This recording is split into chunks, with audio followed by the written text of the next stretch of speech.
I didn't do anything. That's awesome. What do you mean? Like I didn't prep at all. Oh, Nothing to be sorry for.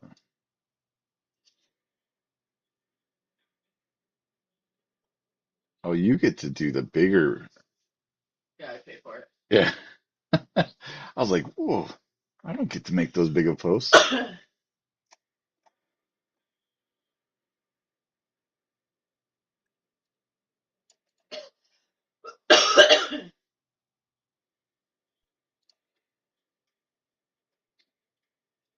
it.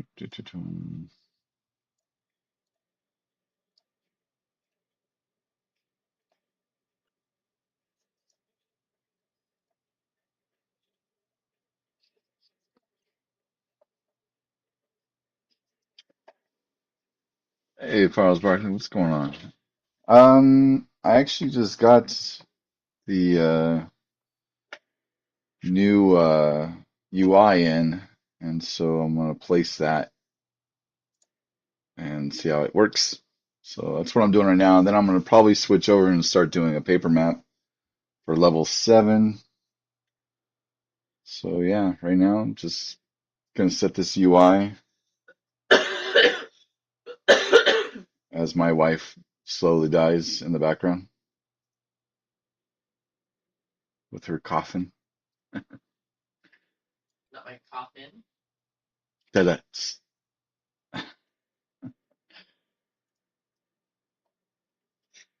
uh,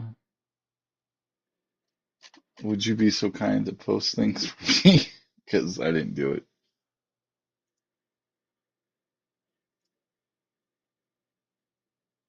And I don't think I'm getting. Not that you do it on Facebook or anything anyway. That's true. But I usually do it on Twitter or X. Sometimes it's like I don't know what to post, and you don't ever have pictures, so I have to find some random ass fucking. Just put the logo out there. So far, I've been all right with that. So far, you've been all right with that. Yeah. What do you mean by that? When I do it, When do you do it? I do it on Twitter all the You time. don't post the logo at all. You just post the link. But it pops in the logo because it shows a Yeah, you preview. can't do that on Facebook. You get banned on groups for doing that. Oh, well, fucking rip. Oh well. All right, anyway. So, yeah, I'm building, I'm laying out the interface. But because of the way I got it delivered to me, I need to place these. And so I'm not familiar with our camera system because the programmer did that. And so I'm really kind of just guessing here. So I'm just going to try to put this in. I'm looking right here. It'll become a little bit more evident once I add the colors and stuff, but the line work right now. So this looks to be, how about if I do 30 and negative 30? Good easy numbers. And then I'll do the health bar, turn that on. Gonna have it anchored in the top left hand corner. And then I'll just slide this into position.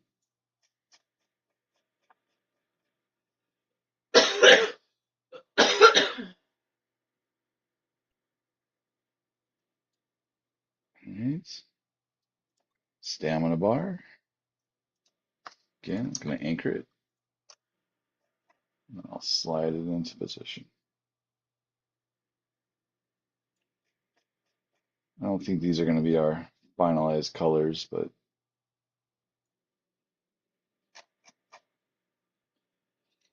fish background, turn it on.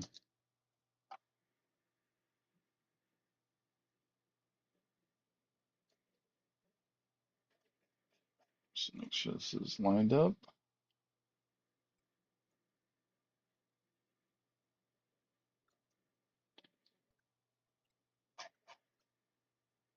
And I think we have one more.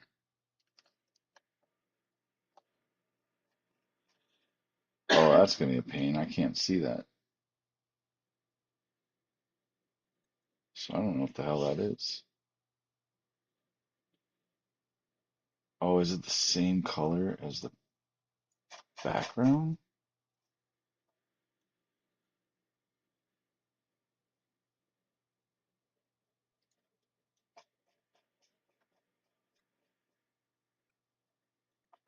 There's literally nothing there.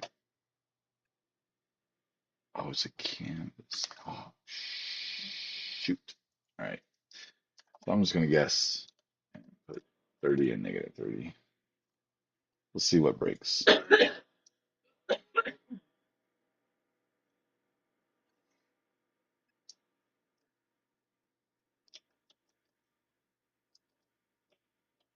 The stamina bar is working, but that disappeared. That's not causing damage. That's not causing damage, and that's not causing damage. Hmm.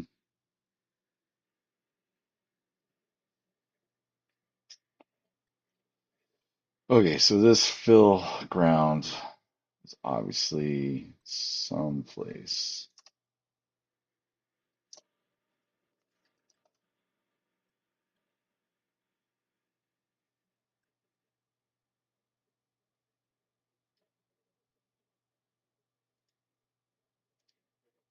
Oh, I didn't turn it on. That makes total sense. All right, so 30, negative 30. It's not lined up.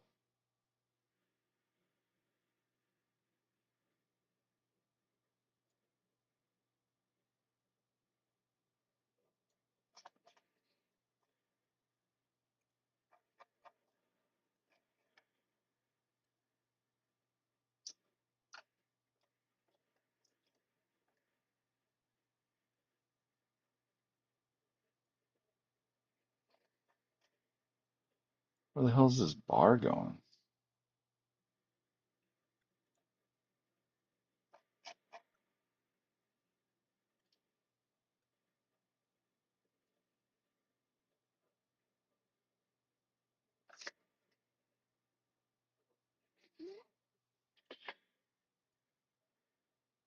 Why do I have a feeling it's behind?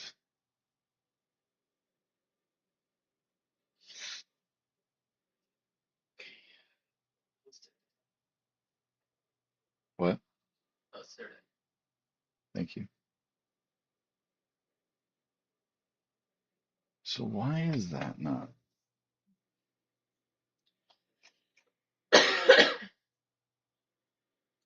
Why is that disappearing?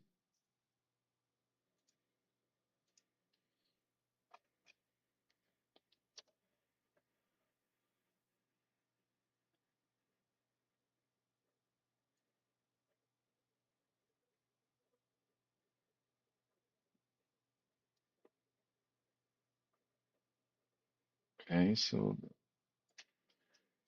I don't know. Doing no thing. You okay?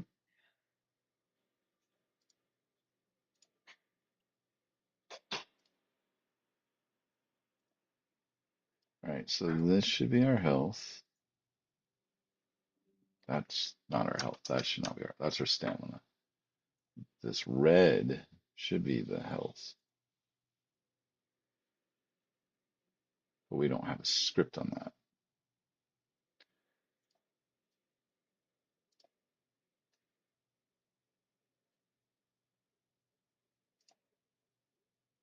Copy components.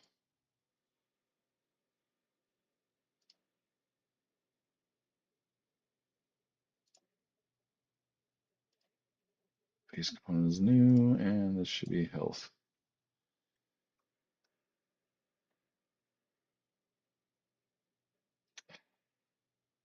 Or maybe that's just not done yet. That could be. Still don't know what happens in that purple bar.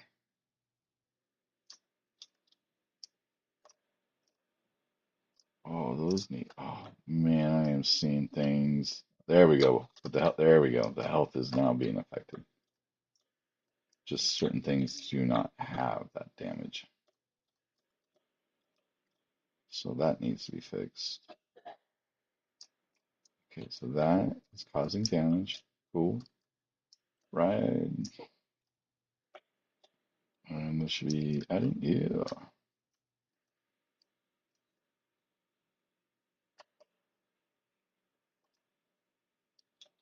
All right, so it's getting there. Just gotta figure out why that purple bar is not working.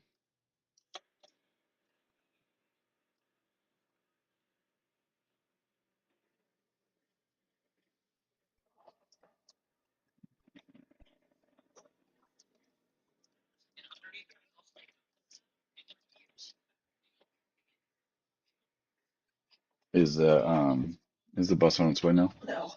Well, it's still at the bus yard. At the bus yard.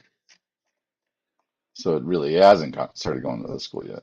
Yeah, it said it's on its way, but it hasn't left the bus yard. Uh-huh. Fun. Thanks, Rambo. Oops. Rambo. Um, yeah, it's getting there. I just updated my like I've been out of being able to work on this and except for yesterday, but I was working on something else and then I updated the project today and apparently my programmer's been working on some stuff. So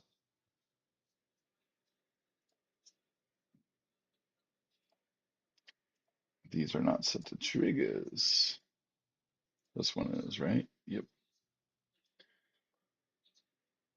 And so I also obviously I don't know what that where that other bar is going. That's kind of obnoxious. It's always nice to see the progress here too. All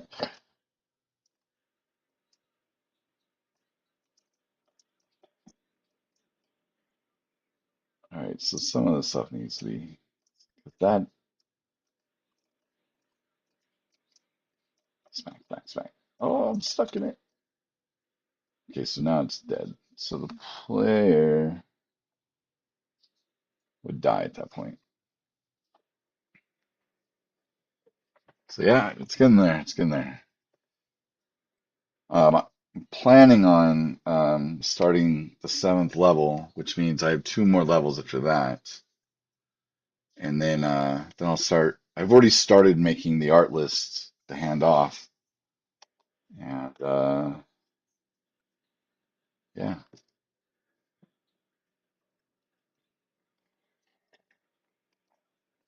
and then me and the program will just have to start going through all the mechanics for the levels. I don't know if I think I don't think you saw where I finished the last level, so I can show you that. I think I was working on it last time you were in stream, and so we have the entry, the normal level, the first boss fight, then the exit, and then the last boss fight, which hopefully it doesn't look like that at the end.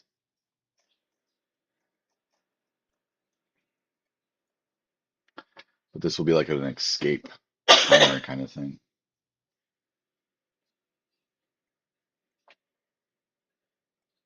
So yeah.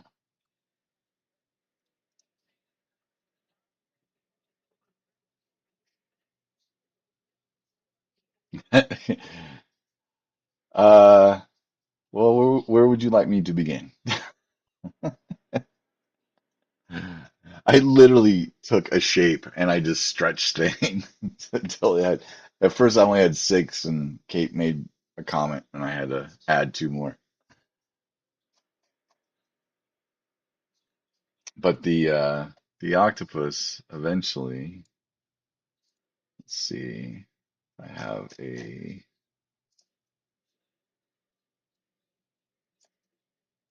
Where are we at? Where are we at? It's a game mechanics. So this will actually be the octopus boss fight. It'll look something along these lines. It's going to use a basket as its home. That's what she said. She goes, "It's a squid, it's not an octopus." I was like, "Yeah, yeah, yeah." Whatever.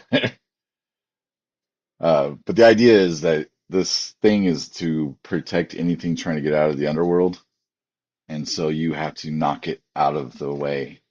And so its tentacles are going to be wrapped around things, and the coral on the top will shoot off these bubbles, and the bubbles will kind of come down like depth charges, but you have to move them near where the tentacles are and blow them off, kind of thing, or just get them to loosen up on their grip. And then once all the tentacles have been taken out, the the octopus will fall off, and you can progress.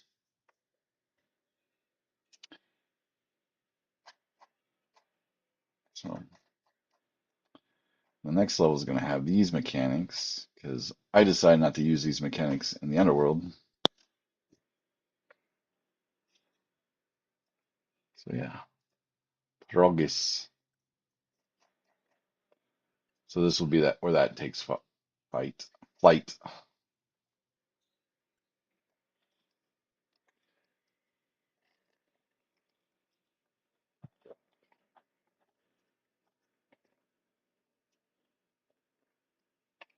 How was the game? Why is that? Fill material. Oh, okay, gotcha. I know what that is.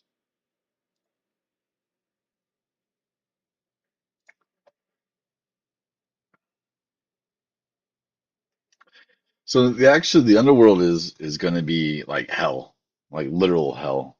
Um, there in there's these ropes, and I don't remember what they're called.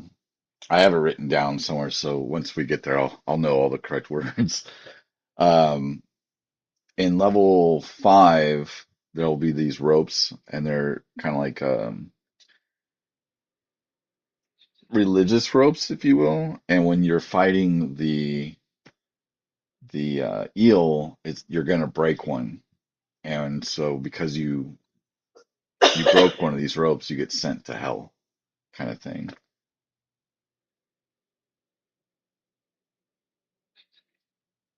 Nice, nice. This week has been crazy for me, so I don't if it was that game or if it wasn't. It's been a stupid freaking week. Tony is against the Canes. Oh, that's gonna be a good game. They've been turning it on lately. They had a little slump for a while. My Kings finally won last night after losing three straight. They came out pretty good against Seattle, which is good because, man, the way they're looking, they ain't gonna make the playoffs with St. Louis getting hot.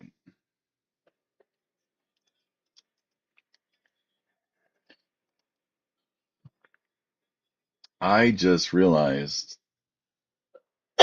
my music isn't playing,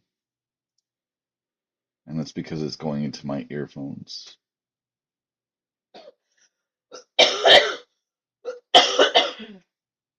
And that is because my speakers are not on. Awesome. Oh, wait, yes, they are. So where the hell are they?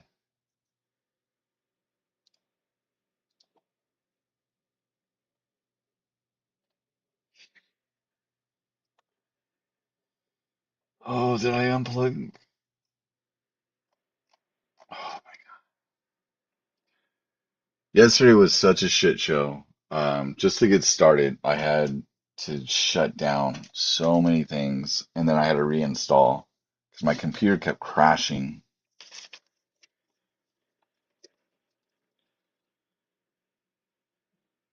That's true. Ah, there's Lou with the hydrate. Hopefully, see.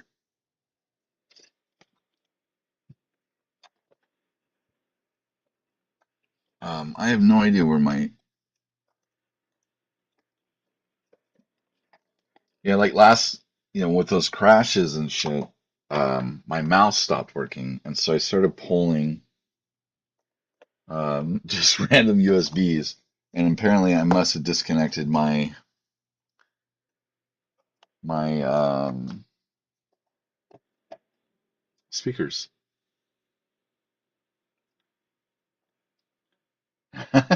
Nice. Why you want to keep me moist? I don't.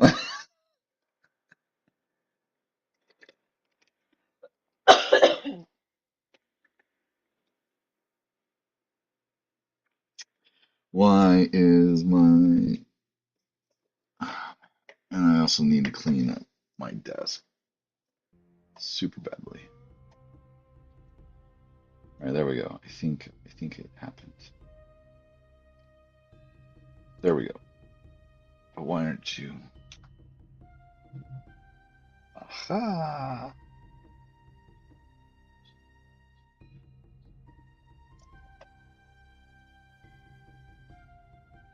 How come?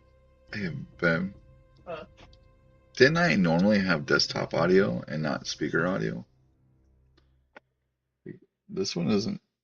yeah, it's now speaker audio now, right? I guess so. So did I not have speaker audio before? No, it should be speaker audio, Oh, okay. not desktop audio. Oh, all right. I'm gonna Nobody go wants ahead a and do the dehydrated same pool thing. noodle. Gotcha. As game devs had to look out for each other. That's probably true.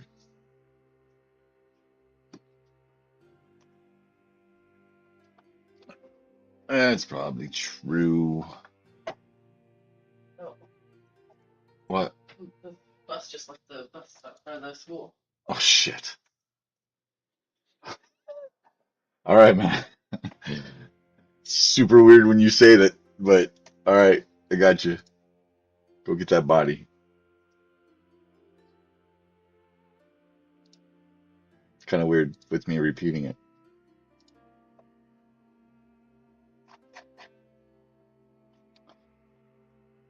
All right. Well, okay, so I need to make a note. That needs to be fixed. So, UI fish needs to be placed in top left corner, which is done, but toxic, toxic bar. Let's see.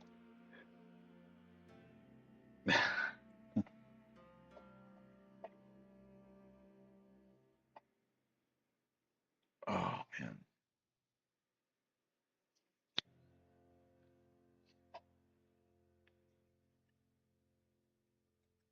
Oh, but at least I know it works, right? Like if the stamina goes down. Does a fish cause me damage? Hey, pay attention to me. Pay attention. You're not paying attention to me. Hit me. Hit me. Yeah, okay. So, oh, so rude. Oh, and I broke the enemy. That's fun. Broken enemy.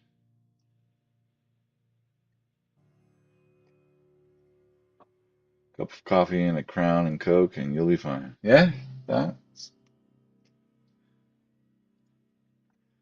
not much of a crown drinker, but I'll definitely take some coffee. That's for sure.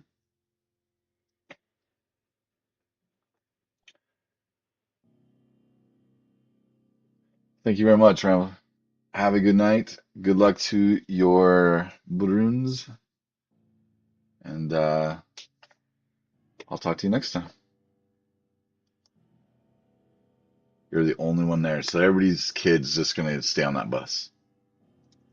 Crown and Ginger, I never thought about that actually. What if the others are walking the hour? See, that's why I don't like that app. I don't like that app because I never know.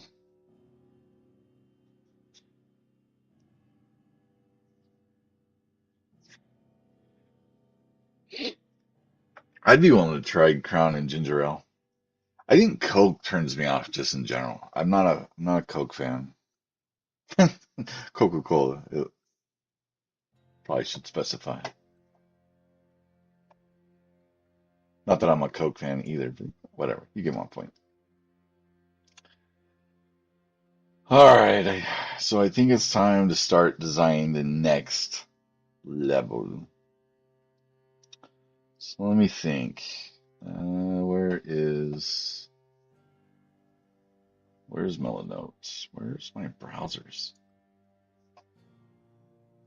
So even yesterday, like I couldn't even get Firefox to work. It was just dumb. Dumb. Melanotes. So I had to reinstall Milano or reinstall Firefox, and I had to reinstall Discord because it all was corrupted. Crown Pepsi every day, but straight is right. That's what they say, whomever they are. Now you have audio. All right. And things, yeah, Bruins gonna need the luck. The rest of the opponents for the season are gonna be hungry, or people will be playing the playoffs. Oh yeah, yeah, yeah. I am, I am happy to some extent. The rest of the teams we play this year, I think, except for maybe one, are all non-playoff bound teams. So I think, I think we played Vancouver one time, but we've actually been pretty good against them.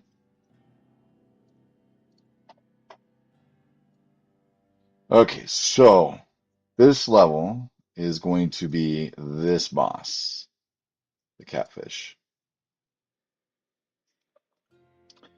And so, let's see. The giant catfish.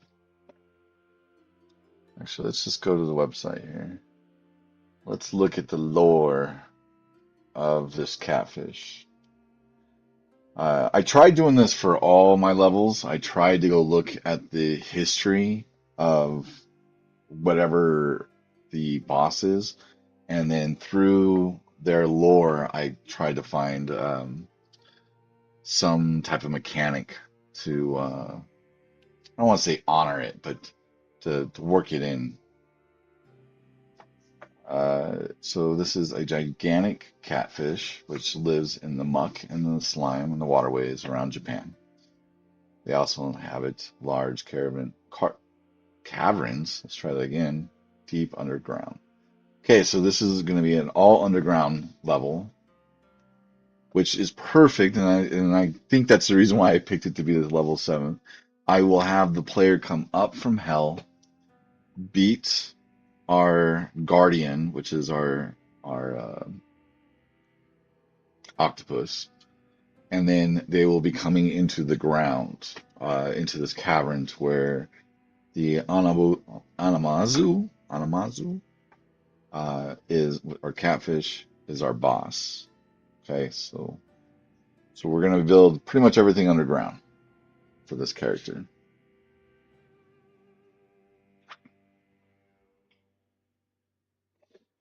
We're just gonna ignore this omnivorous diet.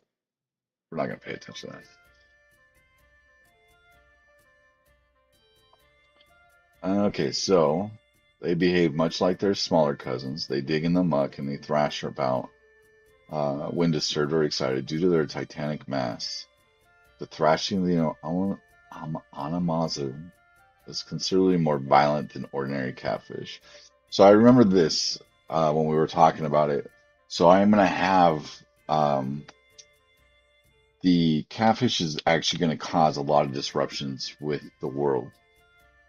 If when we were talking about this originally, this is almost 2 years ago, so I'm kind of trying to remember everything. And I'm sure I got it written down, but to dig it up it would be a nightmare. So the boss is going to constantly cause kind of like mini little earthquakes throughout the level. So the level is going to be constantly moving. It's going to have moving uh, landscapes, if you will. So like the tunnels will close and they'll open and they'll ride and grind and stuff like that. So those are some of the levels. So we're gonna have this constantly fluid kind of ground, a lot of lava, magma, right? So and this constant like bam, bam, bam, kind of like So actually, right here, causing devastating earthquakes in the areas that it lives in. Okay, so that's pretty much it. The Anamazu, due to do not normally interact with people. However, during the Edo period, they were popular.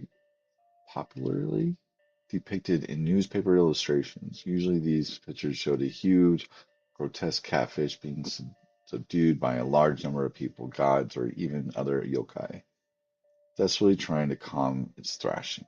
Okay, and that's essentially what we're going to do.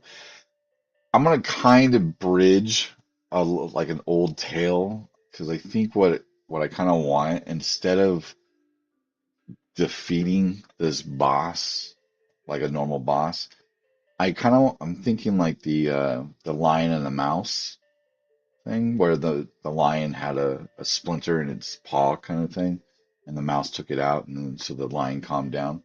One of the things is something along those lines. So our boss is going to be very, you know, just pissy, and it's because there's something hurting it. And when you cure that hurt or take that out, of course you have to get past its pissiness, right? You're a splinter.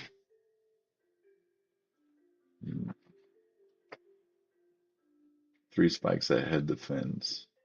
You could lock the two main spikes to bounce on the ground and stir up the moss flux strings around the map. Then the other main dorsal spike could be some type of special twitch that tosses more chucks at you.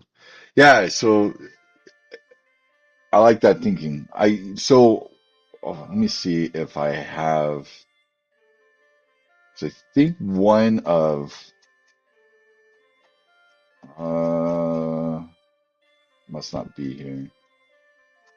And I know I sketched it in my book, but apparently I did not put it in here. Some puzzle ideas? Nope.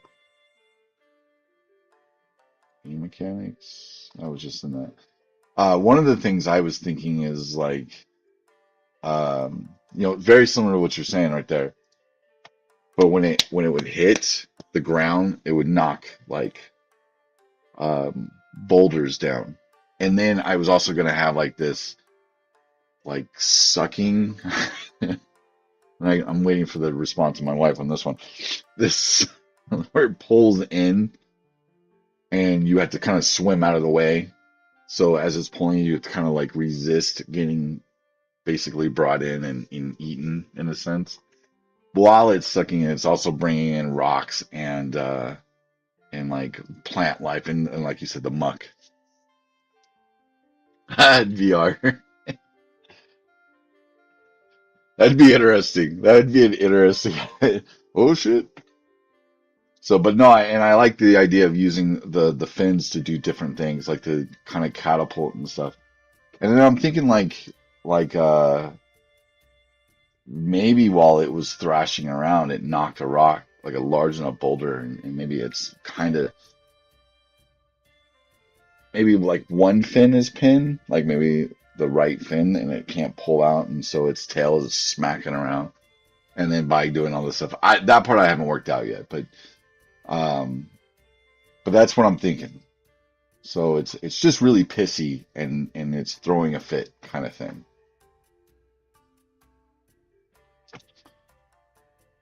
And so your idea is to kind of calm it.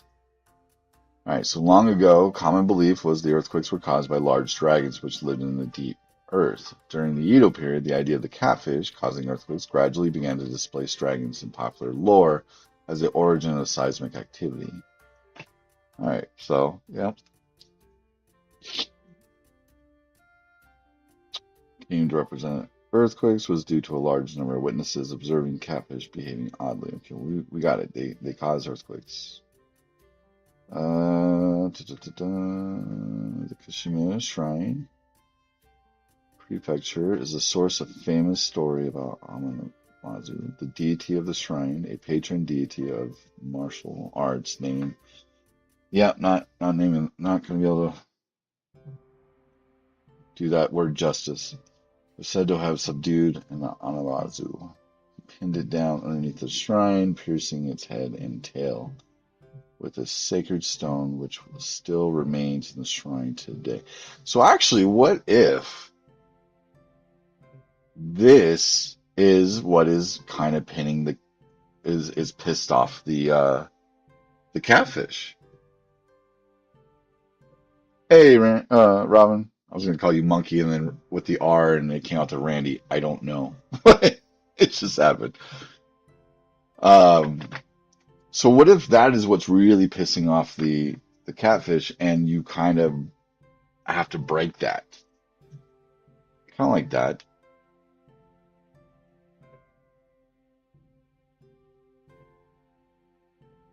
All right. So see, this is why I like reading the lore because I can get some ideas from that. Oh, let me go back. So I do have the new interface, Robin. Um, the only problem that I had, and I don't know if you fixed this on your end, and I just got an older version. It was here in the middle. You're right about. Oh, did my thing update? There we go. It was like somewhere here, and so I moved them up in this top left-hand corner. The only problem with that is once I did that, even though I got everything placed, the purple bar disappeared. But everything works. Oh, and I put the script on the player health bar. But for some reason, that purple bar just disappeared. You can see that it's on it in the beginning.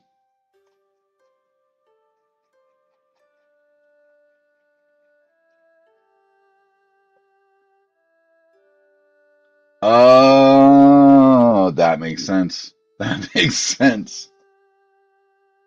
That okay, cool. I thought I screwed it up, and so I was like, "Shit, where'd it go?"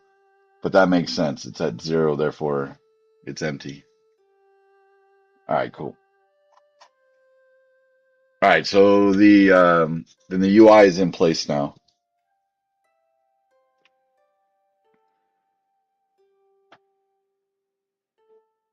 Rock clumps and him thrashing around slowly tumbles moss like tumbleweed random fell down the path. You avoided gymnastic move. Yeah, yeah. No, I think that's a solid idea. And a lot of the level is going to be kind of like this moving, where the tunnels are going to get smaller. I know I sketched this level out, and I have not been able to find it, and it's driving me nuts. So I'm just going to have to resketch it. But like I keep like all my level designs for the most part, except for these last two, I think. I've done them, I've sketched them out like on a piece of paper, but I can't seem to find the um, the one for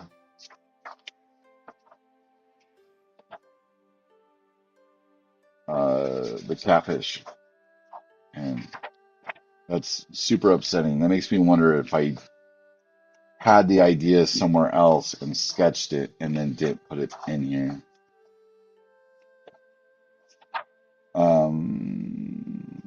Actually don't know if this is it gonna come in? Nope. But this page actually has like the boss fight kind of thought behind it. Oh, I'm in an ad break. Rip.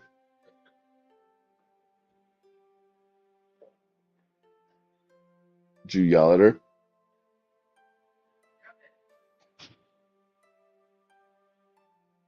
What'd she say? No, No, what? no, it's being in trouble. That's not how that works. We got her in trouble before. Yeah, it's true.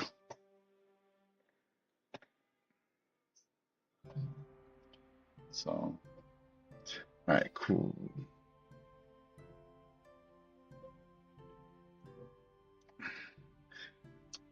My daughter has like mastered the ability to be annoying when she cries, and now she's hitting her door.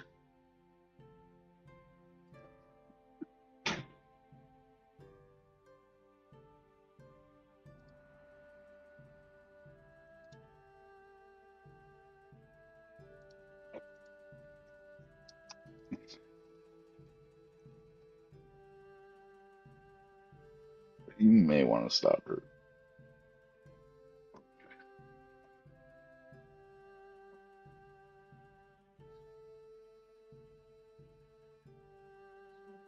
Coming soon to a chat near you in a world of endless code and pixels. Blindkat embarks on an epic quest. The Hydration Chronicles. Chat champions Rambler and Ludamilla preach the gospel of staying moist. Debate the royal mixology of crowning companions. Amidst the banter, game dev solace is found as they craft levels and legends. Monkey King Twitch summons the controversial pineapple pizza spell. Blanketsu's conquered dehydration. Stay tuned. Gotta love AI generation, and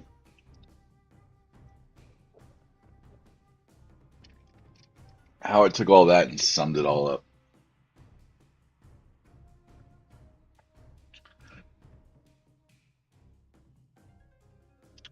All right, so this is the catfish level. She is destroying her room.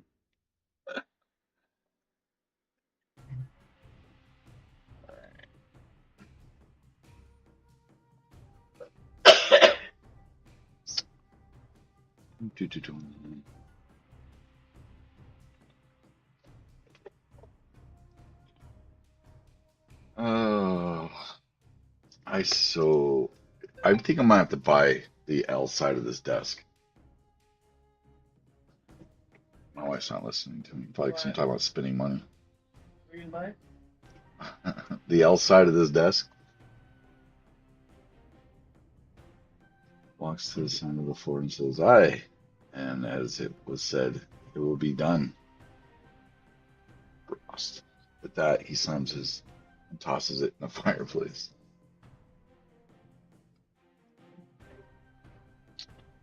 All right. Okay, so we are already underground, so I'm just gonna go ahead and actually let's just change this color to be that.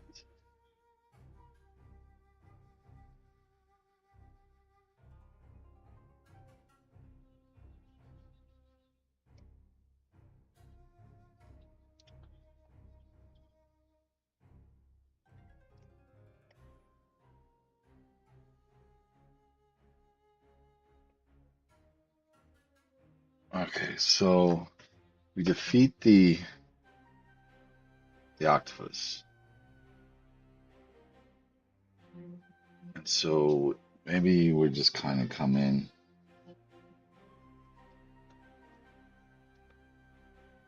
from the bottom like this.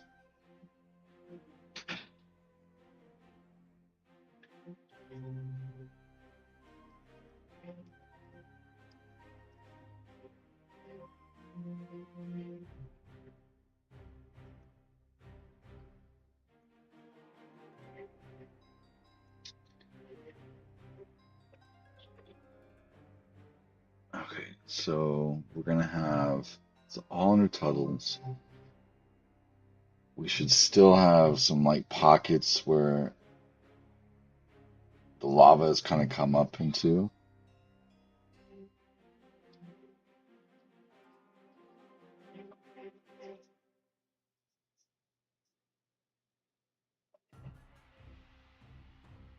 So I have some lava.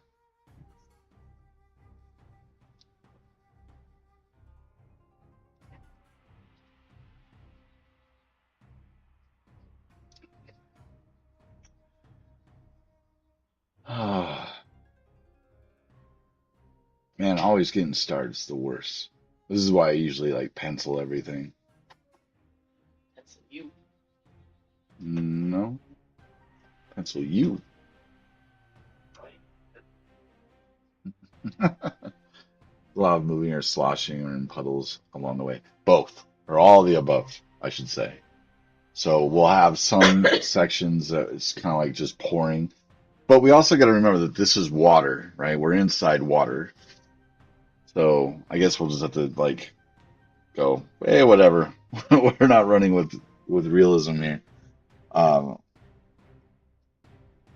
but it could be like a slushy kind of like a goo kind of like lava. Because lava, I would imagine, if it's hot enough and not being cooled, it still moves in water, right?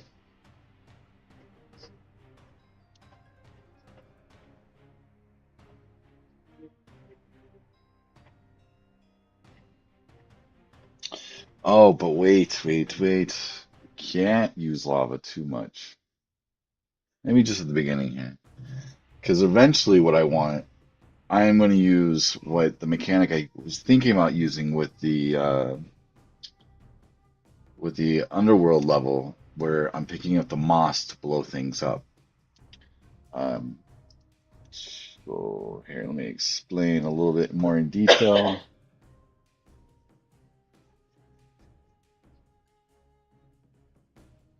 Switch here. I draw veins along the top of the path and bottom of the path, and the show flowing, surging lava in the tube to show it. But I have a few spots where it splits off. Yeah, that could work. But at a certain point, I actually want this level to start getting really dark at 2. Either that or I gotta figure out where I'm gonna use this or not use it.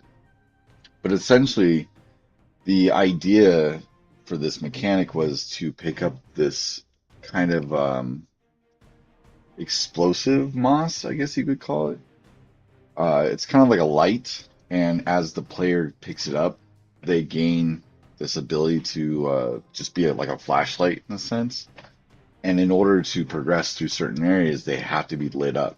And if they don't have themselves lit up, then they have to use lights around them.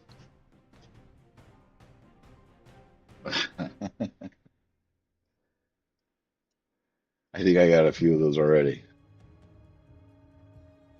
Um, but using this ability, so if the player picks this up, they light up and they can use it. They'll be lit up for X amount of time. But in order to get through some of these barriers, they would have to use the explosion. And that explosion will take away the self light, but they'll take out these hard surfaces, if you will, these like whatever it is. And I think this works with the catfish level, because if the catfish likes living in muck, this could be like a solid muck kind of thing. And so you have to use this explosion to knock those out to be able to progress. But you can also use it when you're being overwhelmed by enemies. Right. And if you use it to when you're getting overwhelmed, well, then you have to go find more moss to get relit up so you can progress. Otherwise, if it turns complete black, you're uh, you're just gonna be eaten by the things that live in the dark.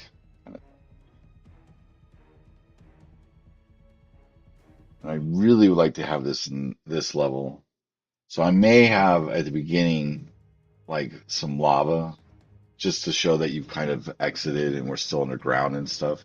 But then as we progress and it starts getting darker, um, there's less lava and more of this kind of muck. Yeah. Uh, so that's gonna have to be tested, but I was thinking between 15 to 30 seconds it would regenerate. But if let's say you found like a moss area where the moss grew a lot, and then you're in a further area, to go back, you would have to have something, right? So it'll have to be tested to see, like, not only how often does these things respawn, but also placement. Obviously, I'm gonna go, you know what? I'm gonna overwhelm the player here with a lot of enemies, forcing them to use this. Well, now I want to make it really skimpy along the way, so they have to kind of manage what they use and what they don't use. So, and I'll have to balance those times. I'll have to, once we get all that in play, we'll go through and we'll just balance, respawn time. If it's too easy because the respawn's too fast, then we'll slow it down. If it's too hard because it takes too long for them to get back and then go back forward, then we'll have to put like, more along the way kind of thing.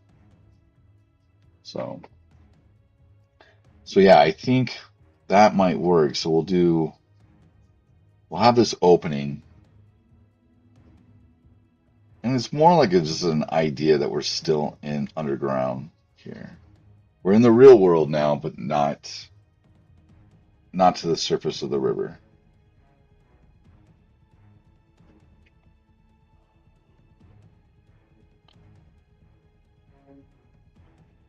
Maybe one of those vades you were talking about, right? We can have it kind of like inside, like it's a vein going through the ground, and then there's like this source here, like it's a crack, and it drips down into that little puddle. And so it's kind of like your first, you have to dodge kind of thing, or move out of the way, or time it right.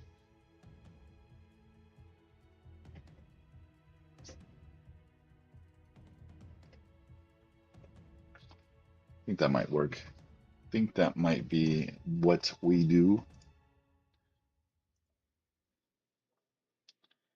So did anybody get to the bus stop before? Yeah. That's good.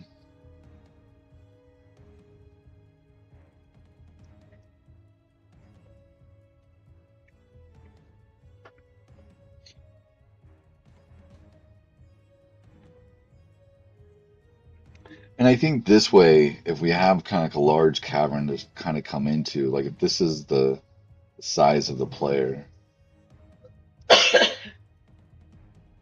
change its color.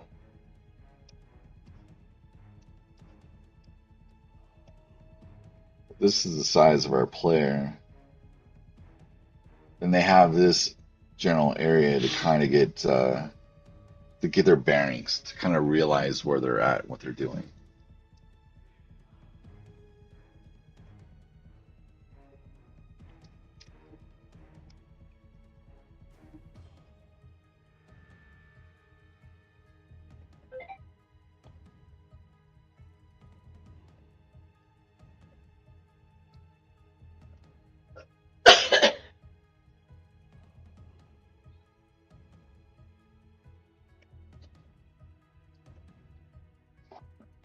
Just getting angry with you,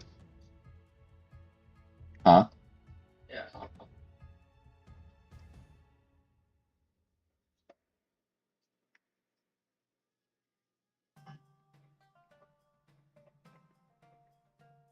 right, and then like this will have some type of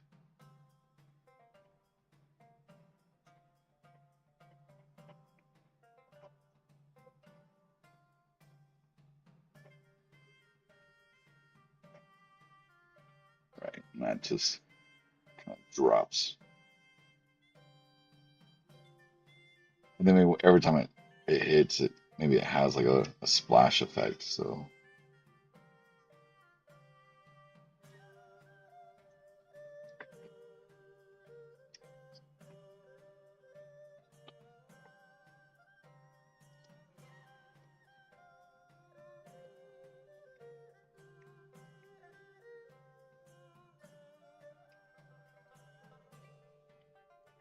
just to give me some idea, this is the area our player can swim in.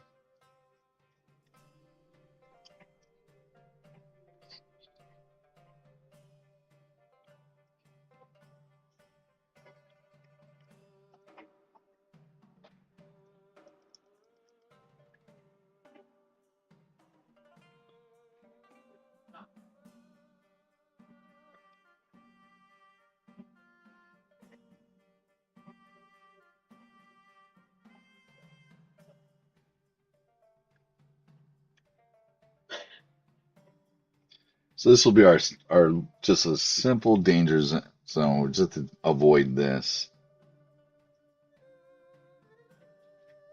and then once you pass this point right here, we'll start adding all the other mechanics and stuff.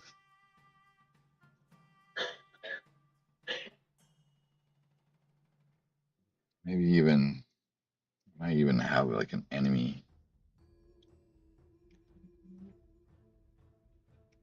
Watch it. She already has it. She's gonna buy it. Shit, girls always trying to spend money.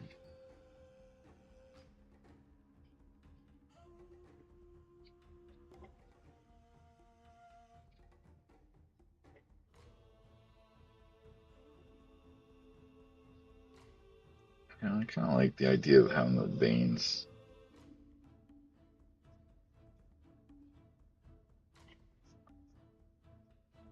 because they can be very minimally lit.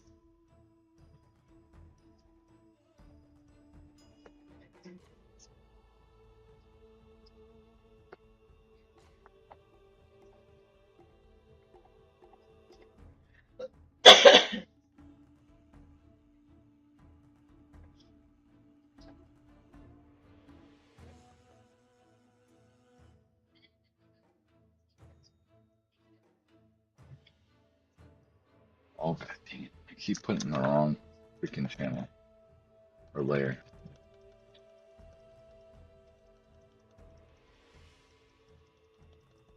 Come on, man. It's the fish. There's the lava. All right, let's name these things. So stop grabbing the wrong layer.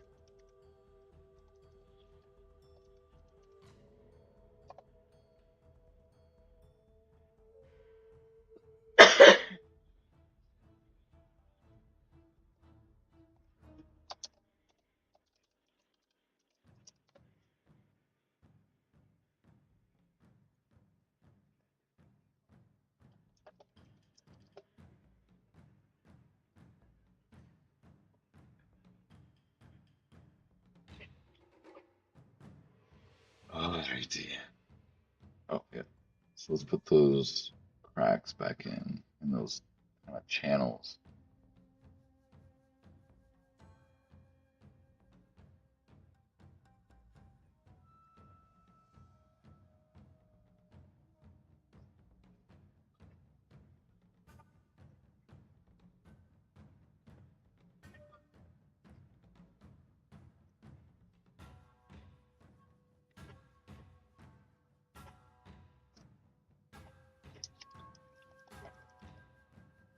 And maybe we can like animate this so we can see these things are kind of like flowing through.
Actually, gonna swap this color so I can draw the lines, and then I'll go back in and fill it.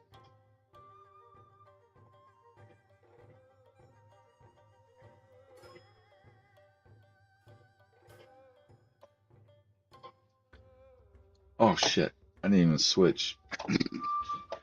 Everybody's just looking at the mechanics and I'm just drawing.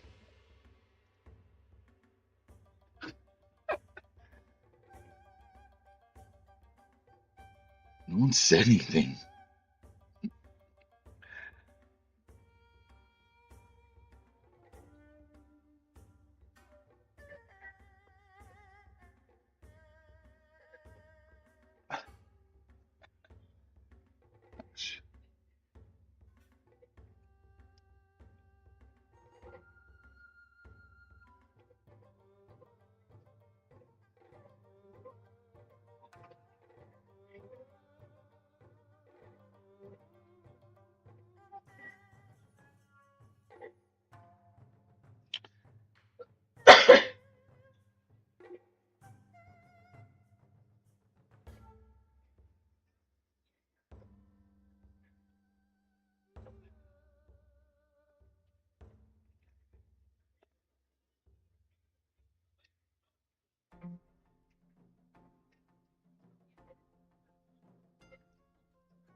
Lava tubes.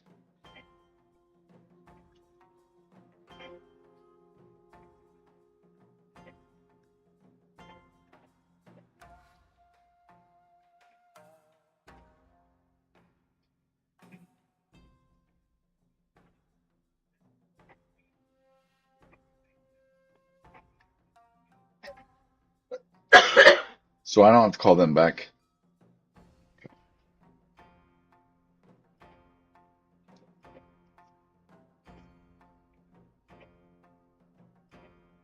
Oh, we should probably call that um, tree place. Do you want to call? Do you want me to give you the number? Or you'd rather just I'll wait? just do it tomorrow. Okay. I'm gonna call transportation on to the port. Okay. I am using a Wacom 13-inch Pro, I think it was. I've had it for a couple of years. So essentially, let's see if I can get this in. So this is what I'm using. Um, I've had it for a few years, and then when I bought it, or when I got it, I shouldn't say I bought it. It was given to me. When I got it, I didn't have any use for it because I used to have a an actual Cintiq, and it was an old version. And when I got this, I was like, you know what? I want these two um, curved monitors for my main monitors. And so I was like, I'm gonna use this. So I gave my wife the Cintiq, and because she does a lot more digital when she does her stuff, and so I just use this when I'm like sketching out ideas and stuff like that.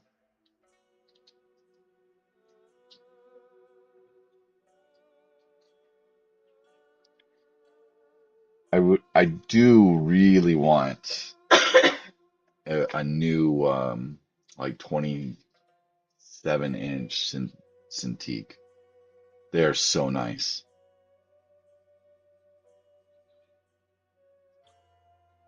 Is this going to be all Unity based system or type?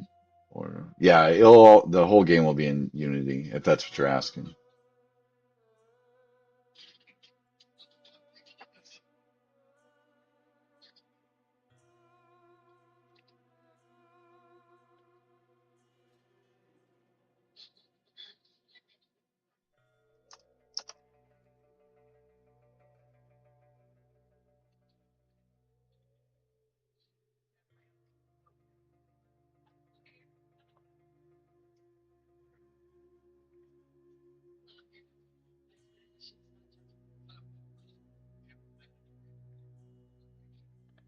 So I think we can it's kind of like veins kind of coming up.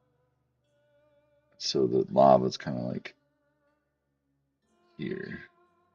And then we'll have these have a couple drips. Drip, drip.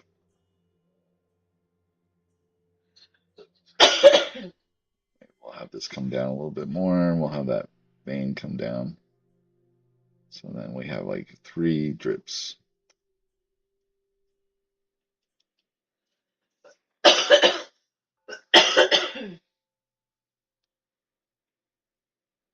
Nice. Oh man, I just turned touch off.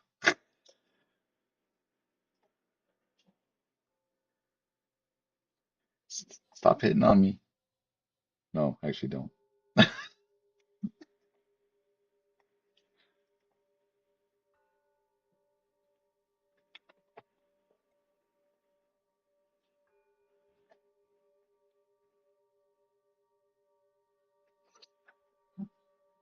If you have any questions, man, please ask away, man. I have no problem. I've been teaching this stuff for a long time, so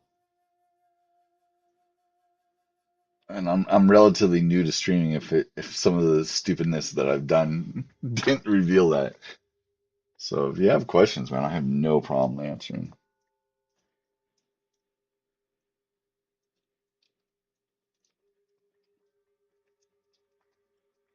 Hi, my sick wife. Hi. What? Oh my God. I know you're sick, but I will knock you silly.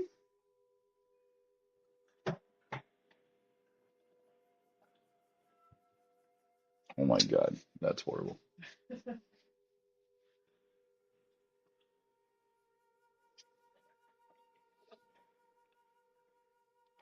All right, so after this entry point, and we have this little bit of um,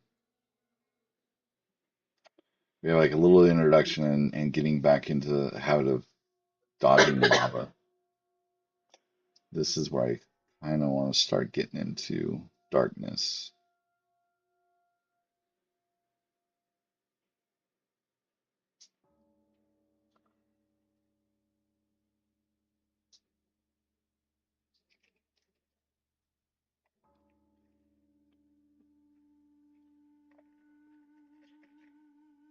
Yeah, no doubt, no doubt. Um,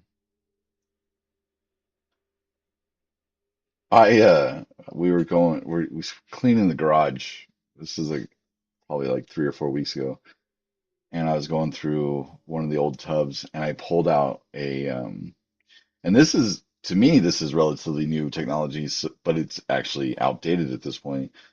Um, what was it? A DV tape? Wasn't it a digital? She's not even paying attention to me. I don't know what a DV tape is. But it was the mini tapes from the recorders, Oh yeah. and I'm gonna add. Um, it was from my college days, and I don't even have anything to play on it, so I came and look at a project that I did. I was like, oh shit. But same with our VHSs, we can't play our VHSs. Yeah, they're like this big and like that tall. It's almost besides its thickness, it's the size of a credit card. And now everything's stored on a hard drive. So yeah, no, I really, I mean, hell, even when I graduated with my undergrad, me and like out in my shop digging through a stack of boxes, I found my old Tandy went to oh wow, two and a half 2.5 inch the two 5 inch floppies. Gotcha. I was like 2.5. I don't remember 2.5. I remember 3.25, right? Wasn't it 3.25? Was the hard floppies, and then the original was 5.25, right? Like the big ones with the huge circle.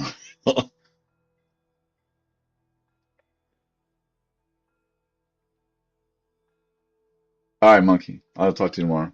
Hey, real quick, man, I haven't been able to do much. This week's been shit, so I haven't given you that asset list. So I just put the one in there that was in the stream or the Discord into Jira. Oh wow. My um now I've been in or around technology since I was little. Like my uncle and my grandfather ran a video editing.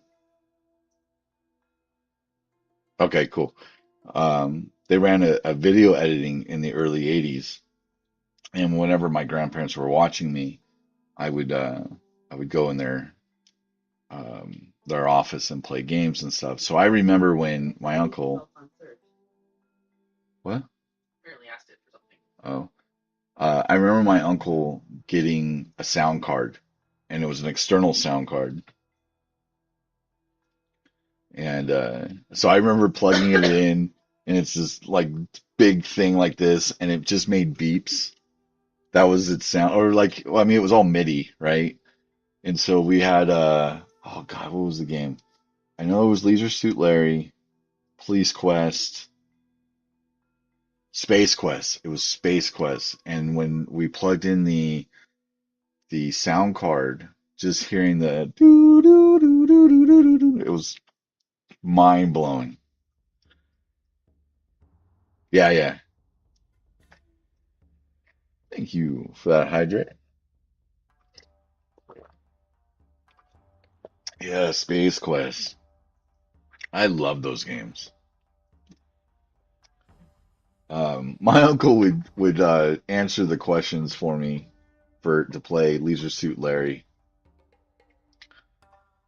and he'd be like, "Don't tell your mom." I was like, "What? Playing a game to try to get laid at 5 years old? You could do it." Those games were rough back in the day. Check garbage. I don't know what garbage you're talking about. Check can. You check in the can, you find a used condom. Gross.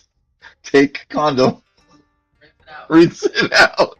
Because if you had sex with the chick upstairs in the bar, you died of AIDS. They didn't say it was AIDS, but that was essentially what they were doing. It was on TV as kids shows in the morning. Yeah, fair, right? And I kind of remember the questions you had to answer. Like who was the president in 1976 or something like that. So it was questions that you would have been 18 or that you would think a teenager or older would know. I mean, this was before ESRB, so they put in shit like that.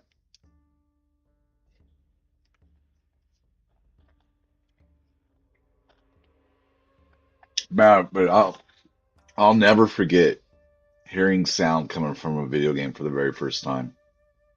I mean, Atari and stuff was around, and you would hear the bleeps and the stuff like that, like the boop. But to hear music played was mind blowing for me, anyway.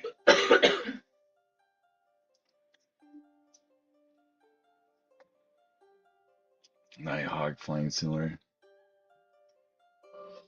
Yeah, yeah. I remember that game too. Um, what was the other one I played? It was a flight sim. Huh? Starbucks. No, this is well before Star Fox. Way before Star Fox. It was like or Lunar Lander. Lunar Lander where you had like all these controls. Oh, the yeah, I remember that. But the Lunar Lander one where you had to like the thrust and the pitch and all that stuff, and you had to like because there was that one that was where you saw the icon on the stage, right? And you kind of do it, but then there was one where you were in the cockpit. Yeah, those are those are the games I got, that I fell in love with. And then once I got I mean, I had the Atari, like I said. My dad had an Intellivision, which I actually have now. My stepdad had a ColecoVision, which I think I took apart when I was a kid and broke it somehow. And then I got a Sega Master System, and that's kind of like where my love for game design started coming about.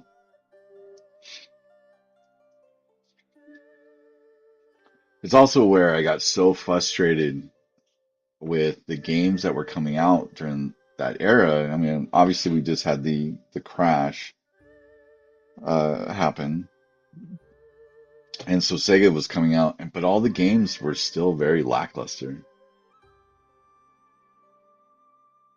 Got to get that nerd pinch sometime. Might as well be technology. Yeah. When I say I broke it, I mean I took it apart. I took apart everything. Like I wanted to know how things worked, and so I would unscrew the case and then look at the switchboards and stuff like that. But I wasn't quick enough to understand when you take something apart, you should remember so you can reverse and put it back together. I took the Atari joysticks apart all the time because they would stop working, and so I thought, well, maybe I'll go in there and fix it. Yeah, that never worked out.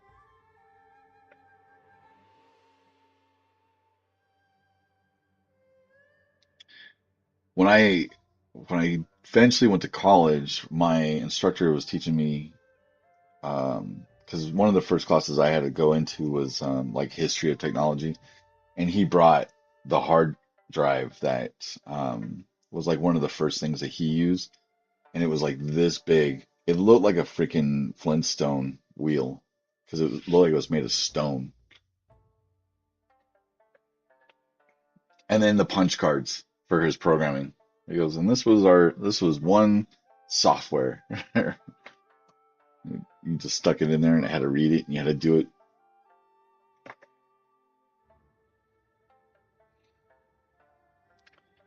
And the size of a 1980s small black and white TV with UHF switch.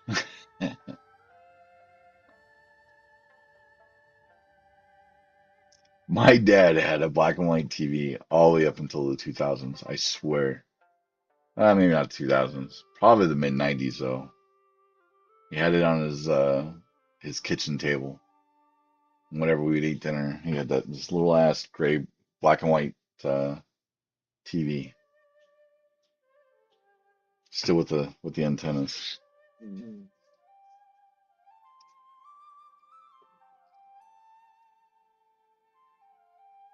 Yeah. Whew. I remember I remember getting a compact. This is years later. My first computer was mine. Like my family had a PC here and there. Um, I'm trying to think. Did I have an? I don't think I owned an Amiga myself, but my first owned PC, I was 18 years old, and what did I get? I got, damn it, I think it was a 266 megahertz, and I was like, oh man, this thing's flying. I had six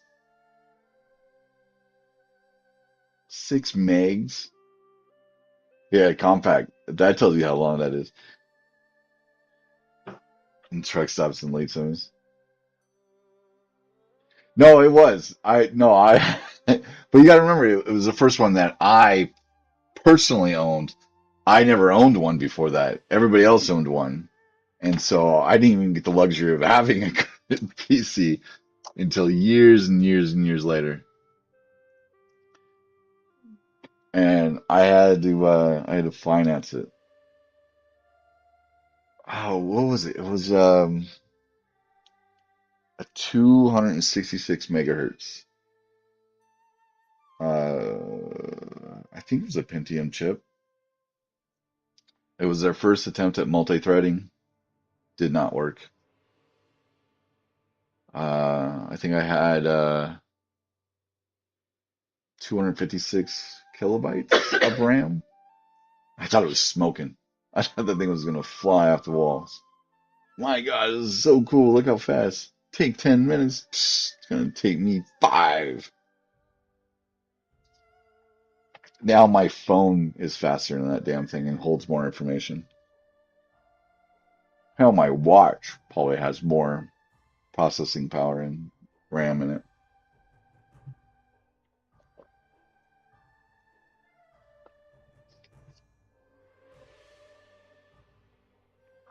Oh wow, assembly. Woo. Now only Russians use it.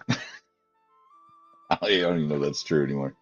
I just knew a lot of games that use assembly, and a lot of the only people who were using assembly anymore were Russians or Ukrainians.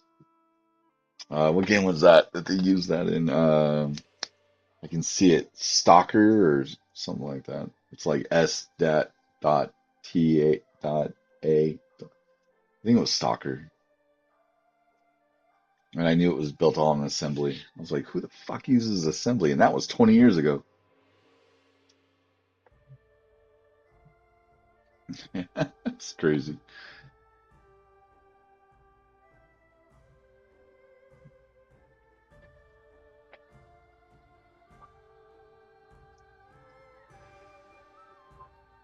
Yeah, assembly. Oof. Well, I remember when C came out, and I was scared to death of it. C was crazy. Like I learned basic, literally basic for programming when I was in sixth grade. And what was it, the Apple II when Basic came out, or maybe it was Apple One.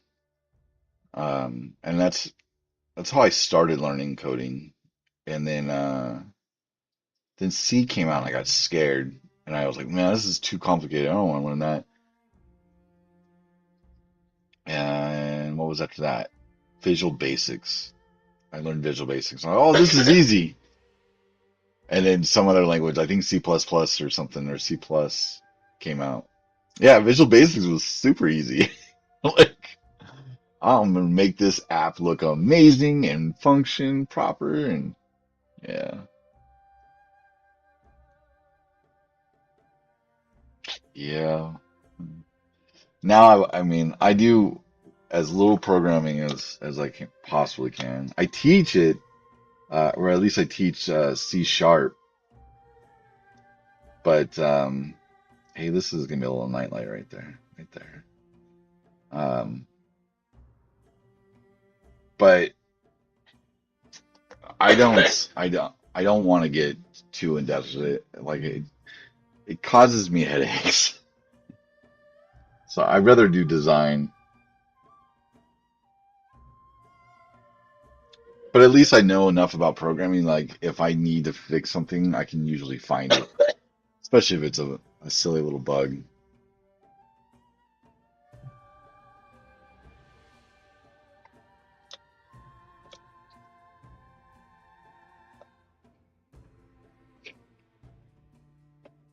When I went to school for game dev, um, we used oh crap, what was the name? The Battlefield 1942 engine, and so it had a lot of the stuff. Oh my! In the late 80s, I worked at a polyfoam production plant. They poured foam on a machine for foam industry. It was run off of Basic, compiled Basic. That's crazy. I mean, Basic was a really good language. I mean, especially for the time.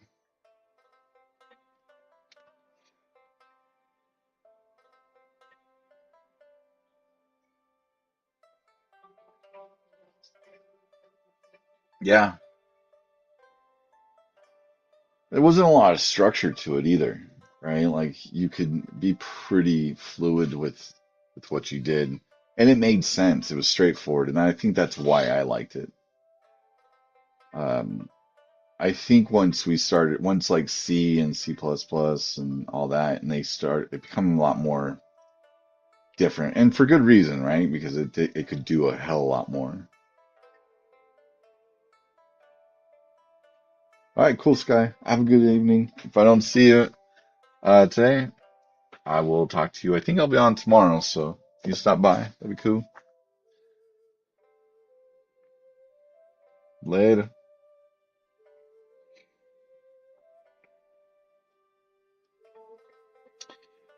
All right. I think I need to pull back a little bit. See where I'm at.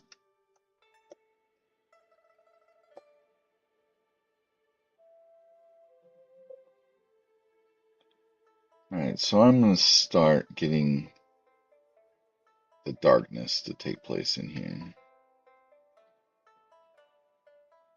So maybe what I'll have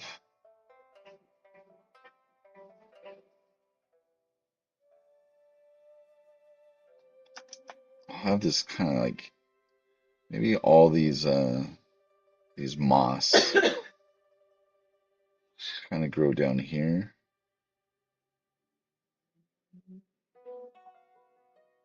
right? It's kind of like a little moss farm or something.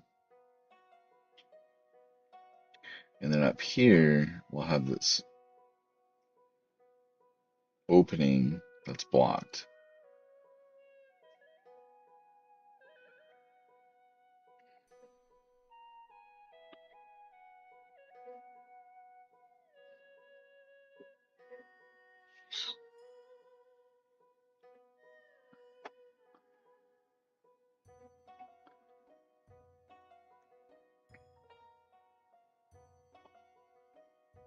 How could I show that? How that works?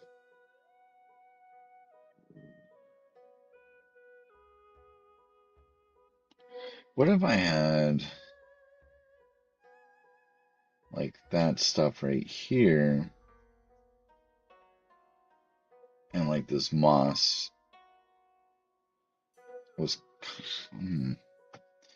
Like what I'm thinking is like you have this barrier and this moss is kind of hanging, and when there's vibration it swings and hits it and blows it up.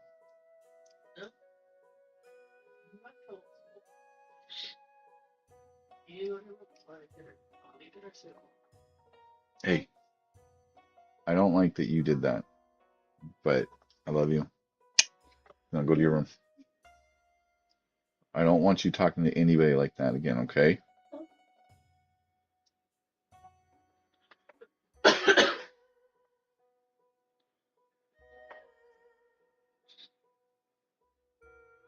So maybe I'll have some type of like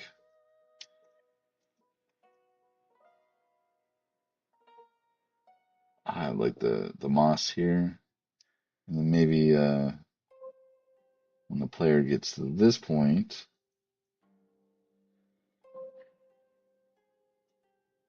what the fuck is that? That's the wind outside. No, it was like an alarm.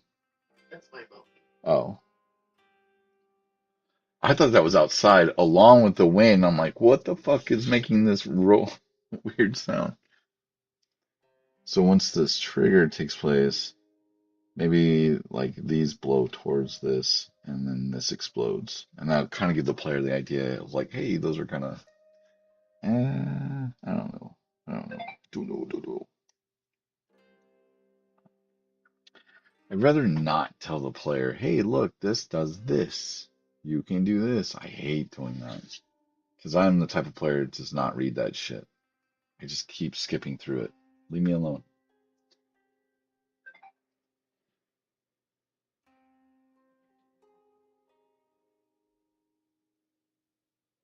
Or what I could have,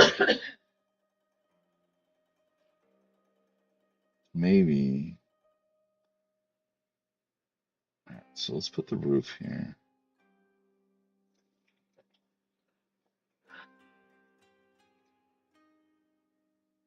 Now we have that. Maybe we still have the moss here, and then maybe a NPC picks it up and runs it into this wall. And then when it hits, it explodes.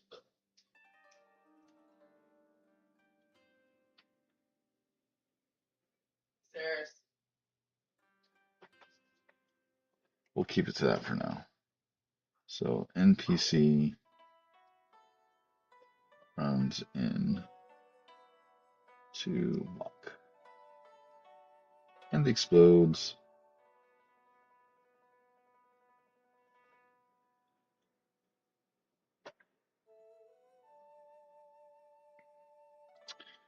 All right, so I'm gonna go ahead and color code all that. Do a dark green for the muck. You have her curtains down. I told you she was destroying shit. I kept hearing her like do something.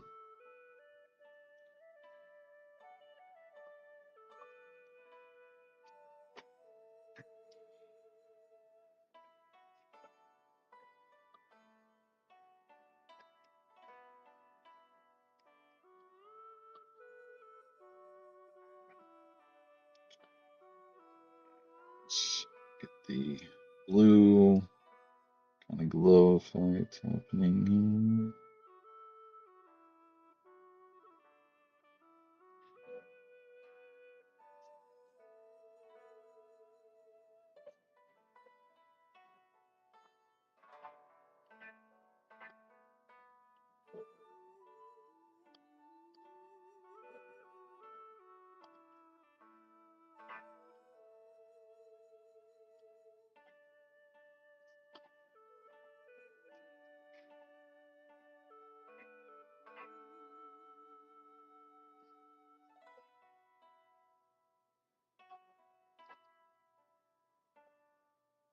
So let's boom.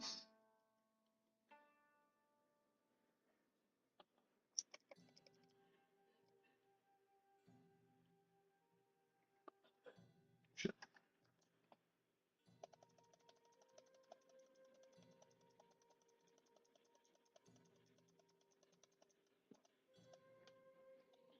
Let's do this on another layer.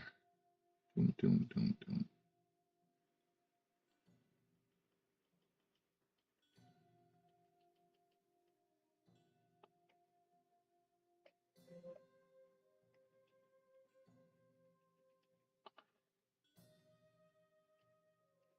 Okay, there. I probably should put this entire little saying on its own layer.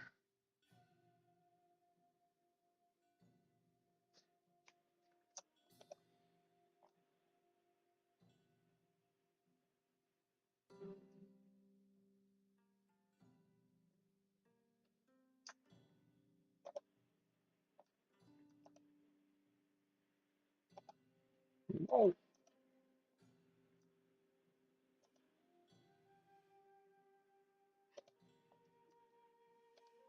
There we go.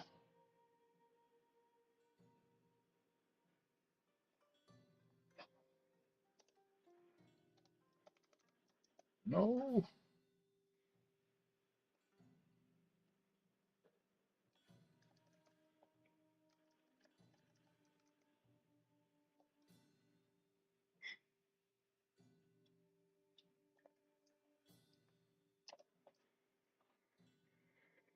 All right, there we go.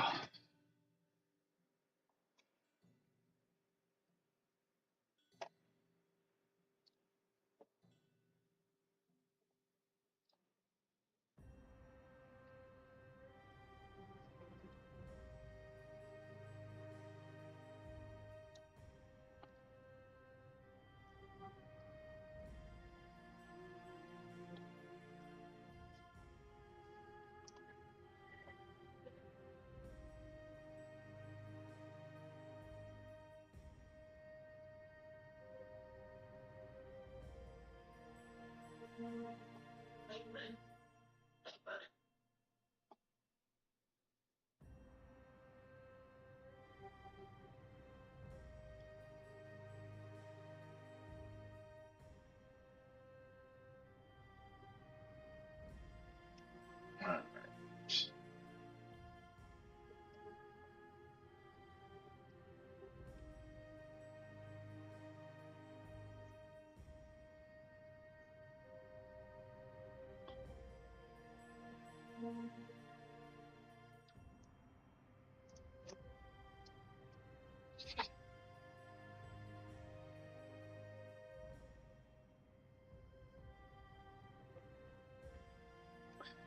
Okay, so this will be the first lesson. You can take these, you can use it to destroy walls. So we don't have to worry about the darkness yet. So once we move past here, probably should have another cavern.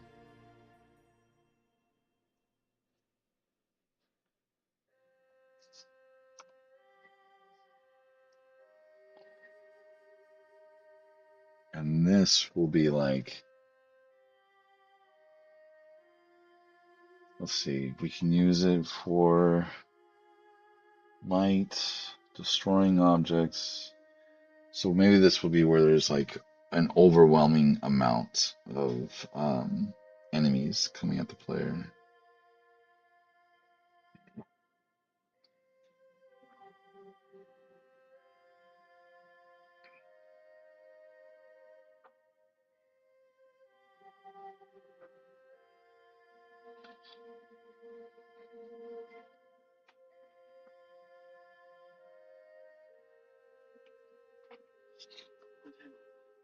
Maybe I'll have to decide. Yeah, so about 21 minutes.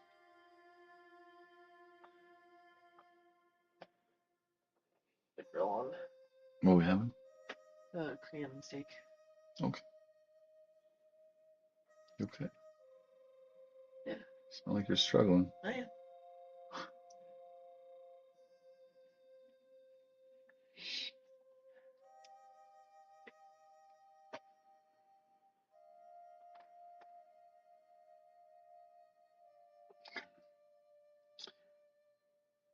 So then maybe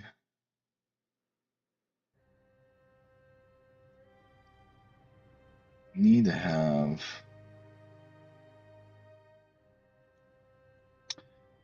So I think a good thing that might help the player know that they're getting close to more moss is to have these lava veins. And maybe that's how it works, right? Like this moss grows around where there's lava and water and something about it electrifies this moss. And so I will have more veins, kind of like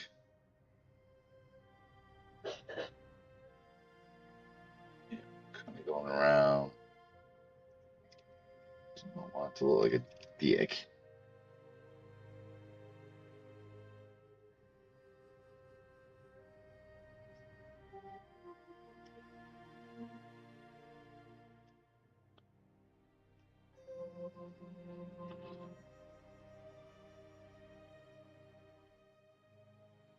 So like maybe the vein will come up, and then this is lava here, and we'll have our moss kind of growing on the side here.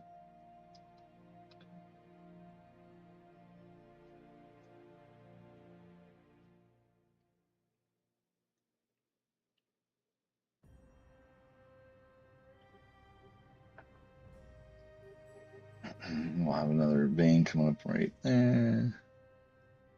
So moss can grow right here.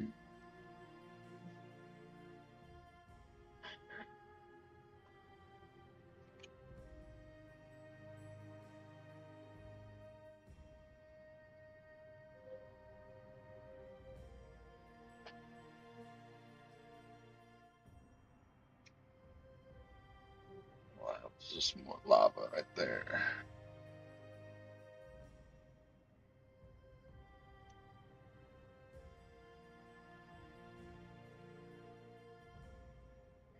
Maybe this boils, like kind of pops.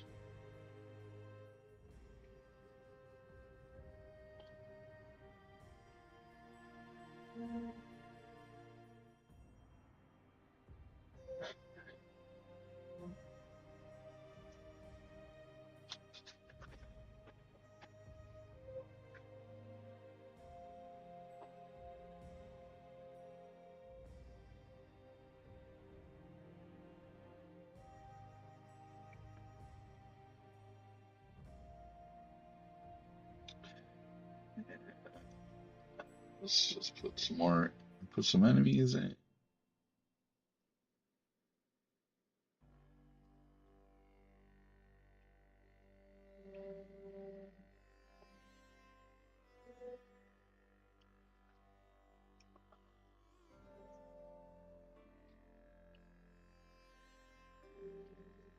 I think these will just kind of be like constantly spawning until the player feels overwhelmed and they kind of have to use that to blow up. Again, not the player doesn't have to worry about the darkness as of yet because the lava is lighting up the room.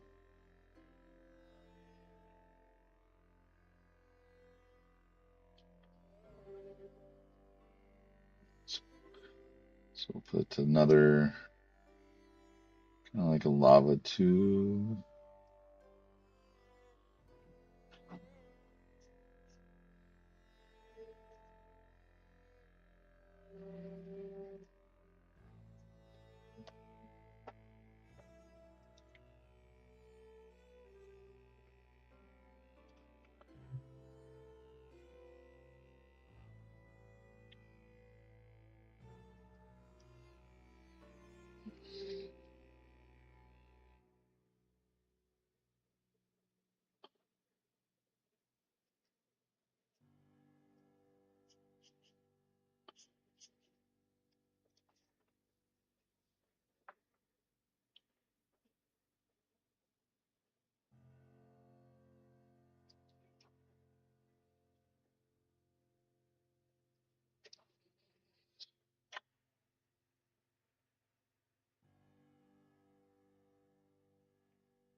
That way, even if they just kind of like start dodging these things are going to keep continue to engage.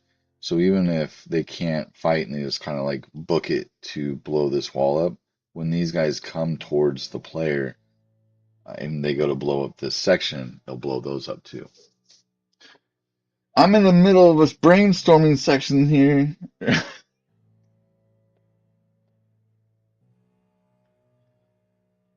Oh, oh, fuck. But I probably needed that, so I appreciate it.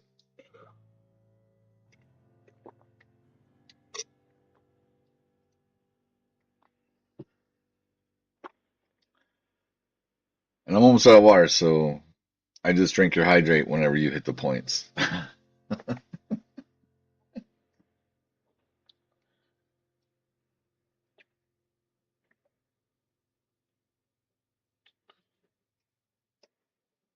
All right, all right, all right. All right, all right, all right.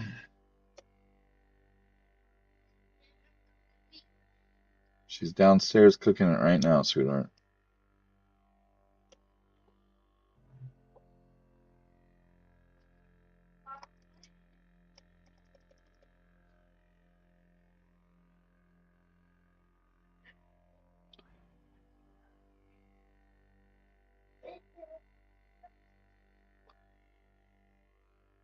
You're out of stock, anyways.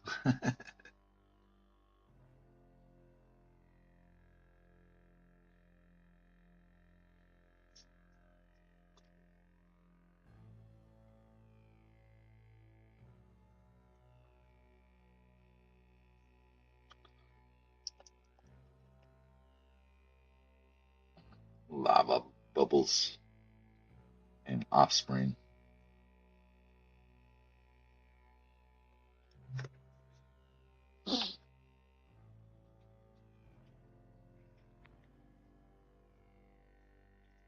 Need to get my hair cut this weekend.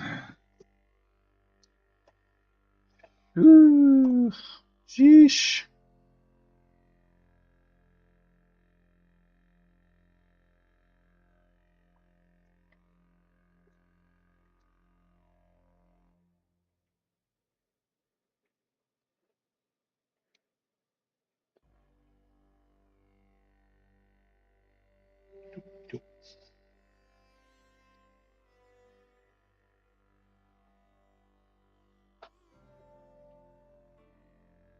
Yeah,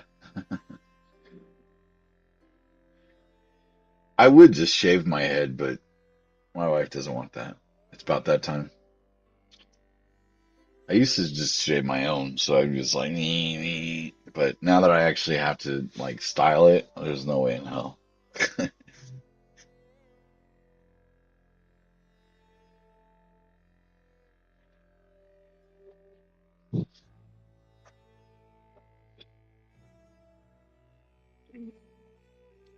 Oh yeah. Wrong button.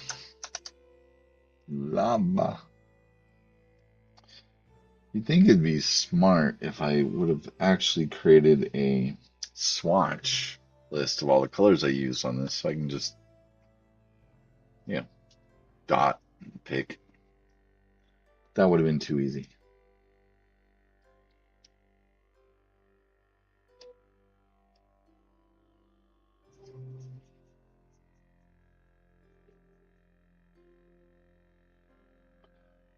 Too easy.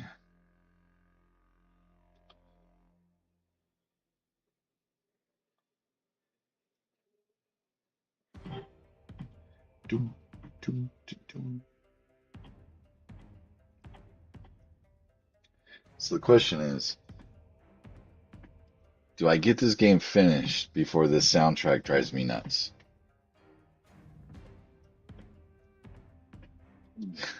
Yeah, exactly why. Why would I want to be efficient? That sounds silly.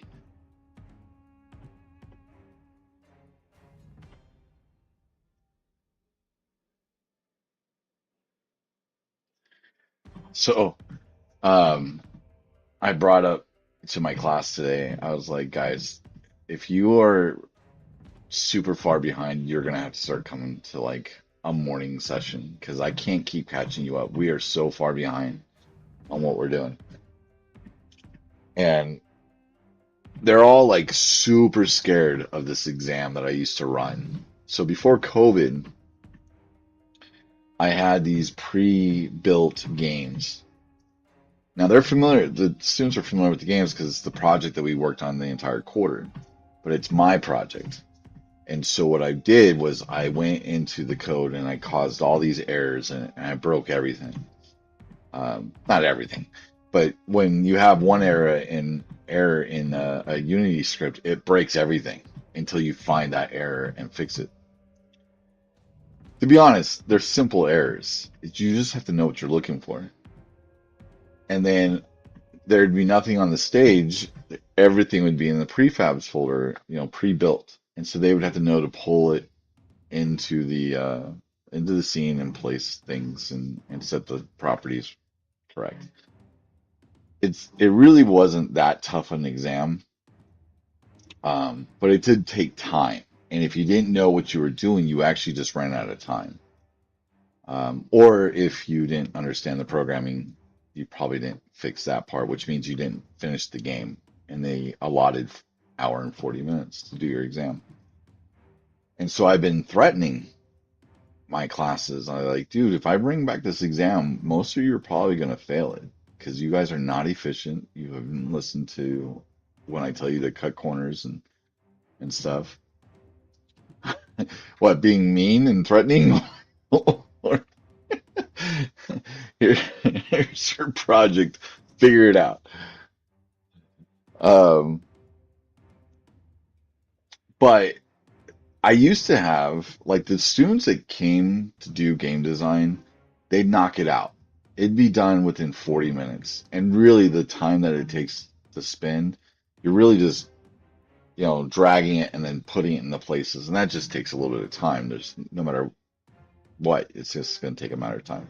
Like I think it took me, of course I already knew the errors, but it would take me roughly 25 minutes to build out, fix all the errors, build the level out, build everything else I needed to build the game, and then output it in about 25 minutes, just in code and having them figure it out. It's just, well, I mean, that's like, and it's all like errors that I see students do too. So, um, it's funny. Like they taught me how to teach them. I was like, oh, so you aren't paying attention to this all the time, so I'm gonna throw this at you constantly until it is no longer a problem.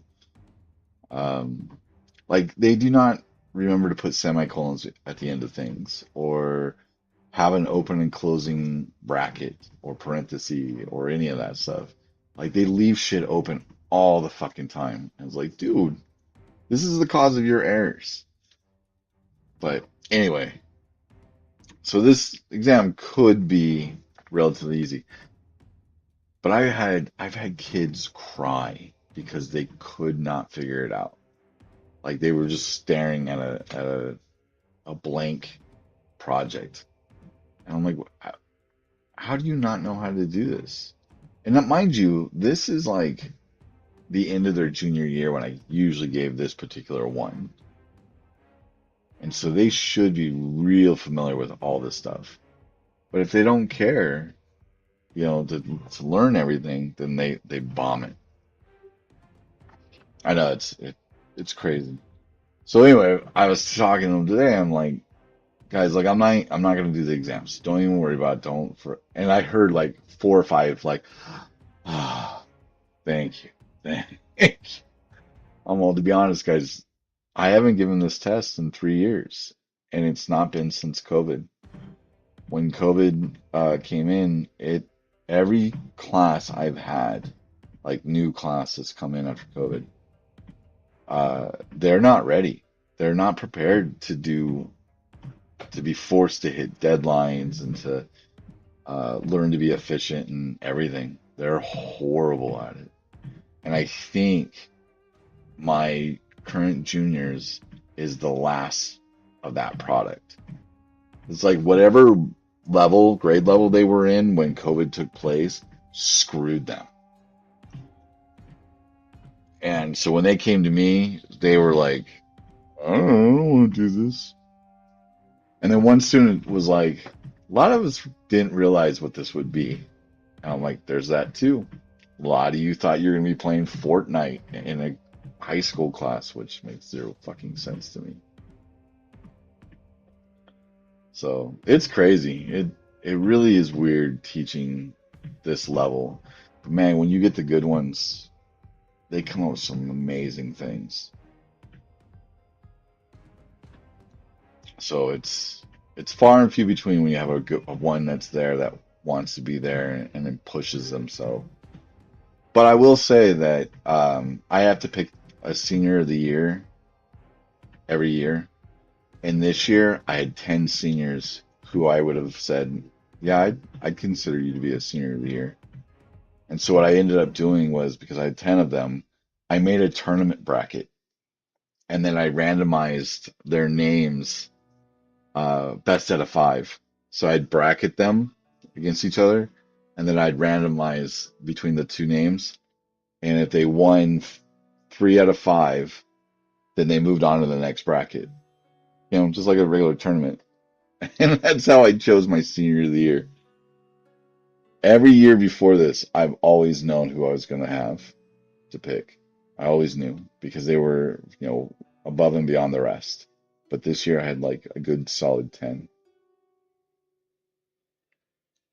Now, next year, I have one, and I already know who it is.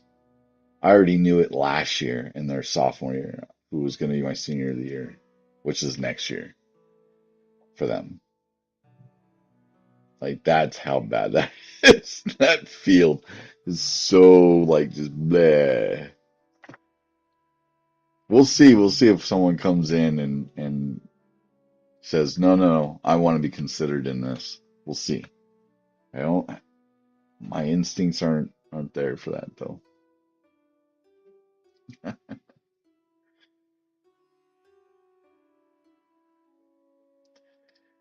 And that's the other thing too. Like when I first started teaching high school, I modeled these coins and I gave each one a value. So like I have ones and fives, tens, 25, 50, and 100 coins. And my idea was if you went above and beyond on a project, I would give you like a decent amount. If you did what I showed you and you didn't go any further, then I gave you like a single coin. And at the end of the year or whenever you had enough coins, you could come and give them back to me and I'd let you choose like a Steam game that I had pulled from Humble Bundle or um, anything that I had that was just laying about, like posters. I have a bunch of posters. They could buy like game posters and stuff like that. And the first year I introduced it, That class killed it. It pissed me off, and I was like, you never mind. I'm not gonna do this. This is they were trying to like some didn't care, and so they were like here, or actually a lot of them didn't care about the coins, and so they were giving them to someone. And I didn't want that's not what I wanted. I wanted them to work hard to earn those coins, not to just be given to someone because they didn't want to buy anything. So I was like, no, we're not doing that. I thought so. Like, oh, you mean I can get freaking, I mean, they're humble bundle games, you know, uh, but I have a bunch of like really good games that were on humble bundle, especially back in the indie days when they were always indie games. I have like, I think I have a couple copies of Braid. I have a couple copies of Limbo. Just all those really great freaking indie games. And these guys, yeah, whatever. I don't want to play. Well, fuck it. I'm not gonna do this. When it became much more work on me, I was like, man. And then I got really like cynical with high school students. I was like, fuck, I ain't doing anything extra anymore. You ungrateful ingrates.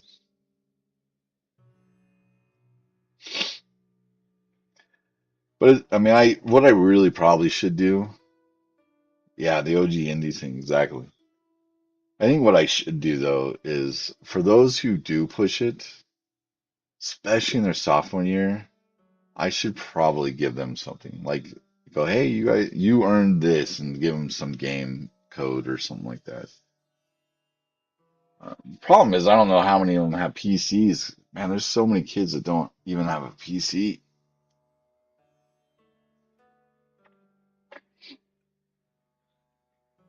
And I don't know Humble Bundle, well, not in a really long time. Humble Bundle hasn't given any mobile games out. They used to do that too. I think I had so many copies of what was that mobile game? It was like aliens were attacking and it was kind of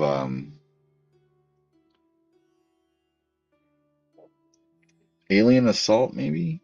Oh, fuck, I don't remember. I probably have it still on my Humble Bundle list.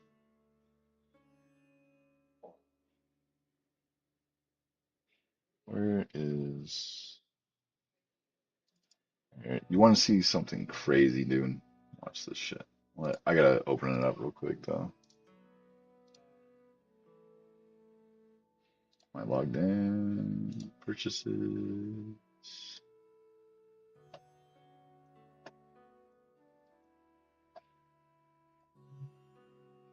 So this this is my Humble Bundle. Um, let's see. There is.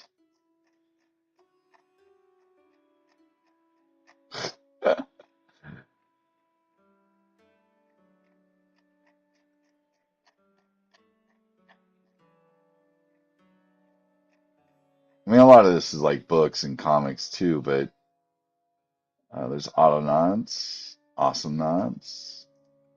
I guarantee I haven't even checked these. Back to Bed. Um, Look back for. Oh, I guess I did redeem that. A Bard's Tale. I guess I did redeem that. I mean, some of these like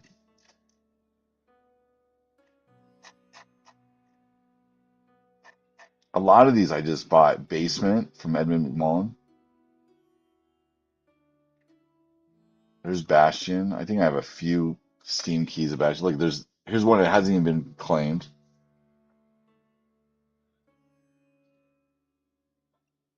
Batman's Telltale Scene. Okay, that one I have. I mean, it's just ridiculous. And these are the things I was gonna give, right? Like stuff like this. Bejeweled 3.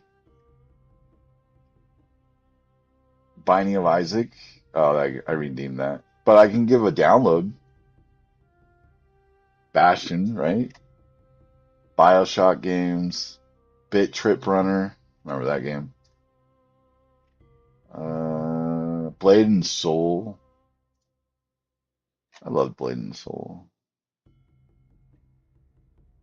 Blocks That Matter. Braid. Like, and then here's the other thing, right? Like, there's a download. I didn't even have to give a Steam key. Brutal Legend.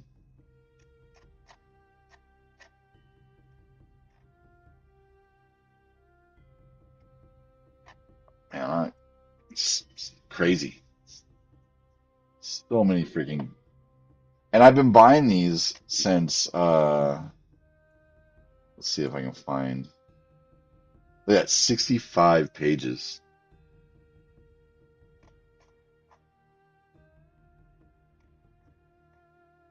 I think ever since Humble Bundle's been around, I've been buying Humble Bundle things. I just bought one today. I don't know if you've seen this. I don't know if it even matters to you. But I bought this package, tutorials on like retopologizing and really the retopologize is what got my attention because I want to be able to sculpt and then retopologize. Yeah, Humble Bundle was awesome. And then I always wanted to get better at anatomy, so I grabbed that one or grabbed this because of that one.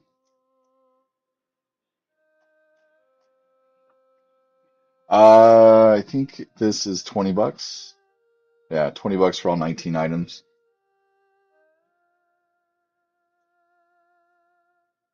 Yeah.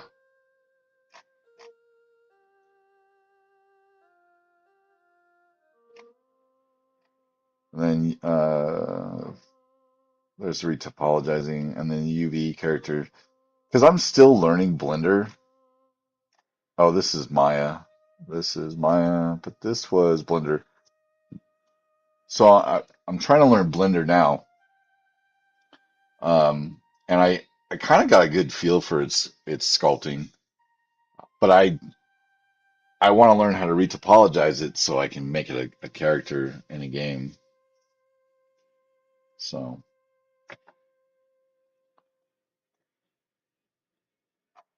but yeah, so I grabbed that one.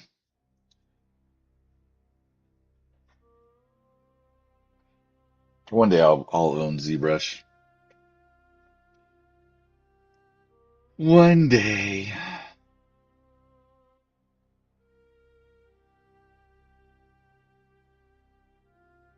All right. I should probably raid.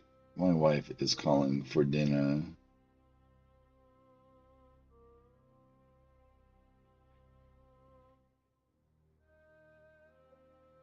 Oh, is it? I haven't used it. So yeah, cool. I'm assuming that's probably what they're gonna sh have, right?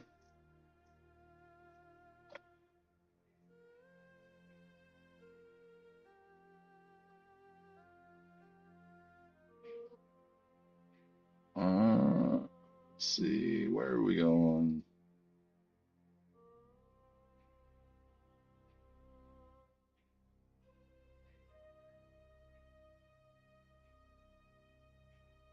I will. I will. Because I really want to get more into character modeling, and I just like I did this little robot character some time ago, and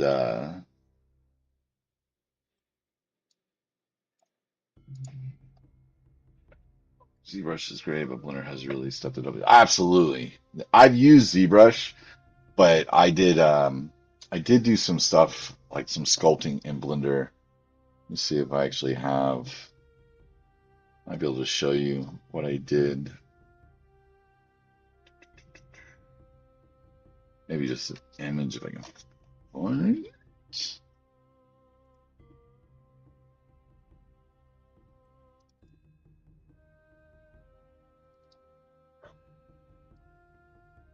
Well, actually, I did this. It's loading.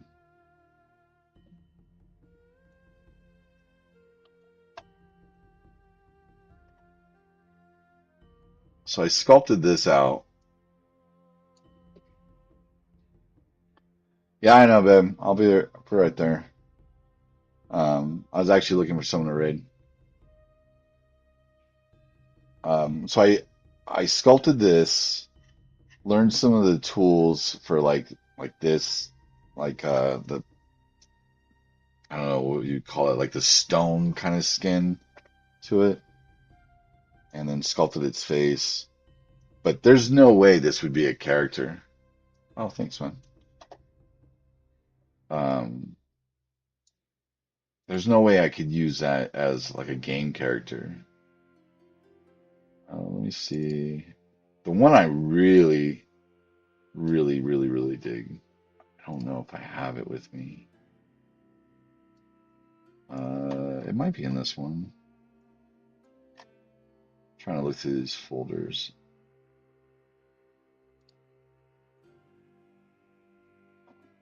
I'm not seeing it. I really need to get. Um, I need to start getting some of this stuff like situated.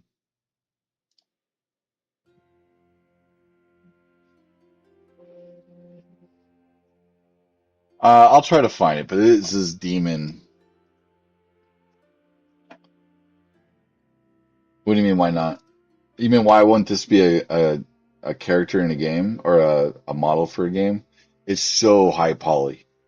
We're talking probably like a few million polys on this character. At least a few million polys. If I went, let's see, let's go to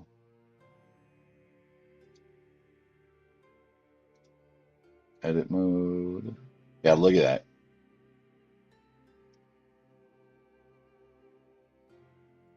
Look at some of that dense. Like that is severely dense. That is a lot of tries right there.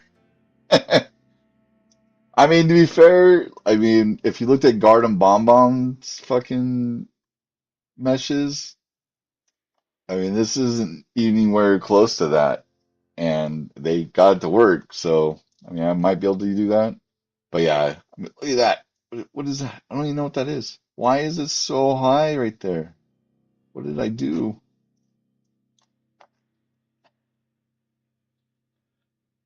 Yeah, yeah. So it needs some definite some retopologizing.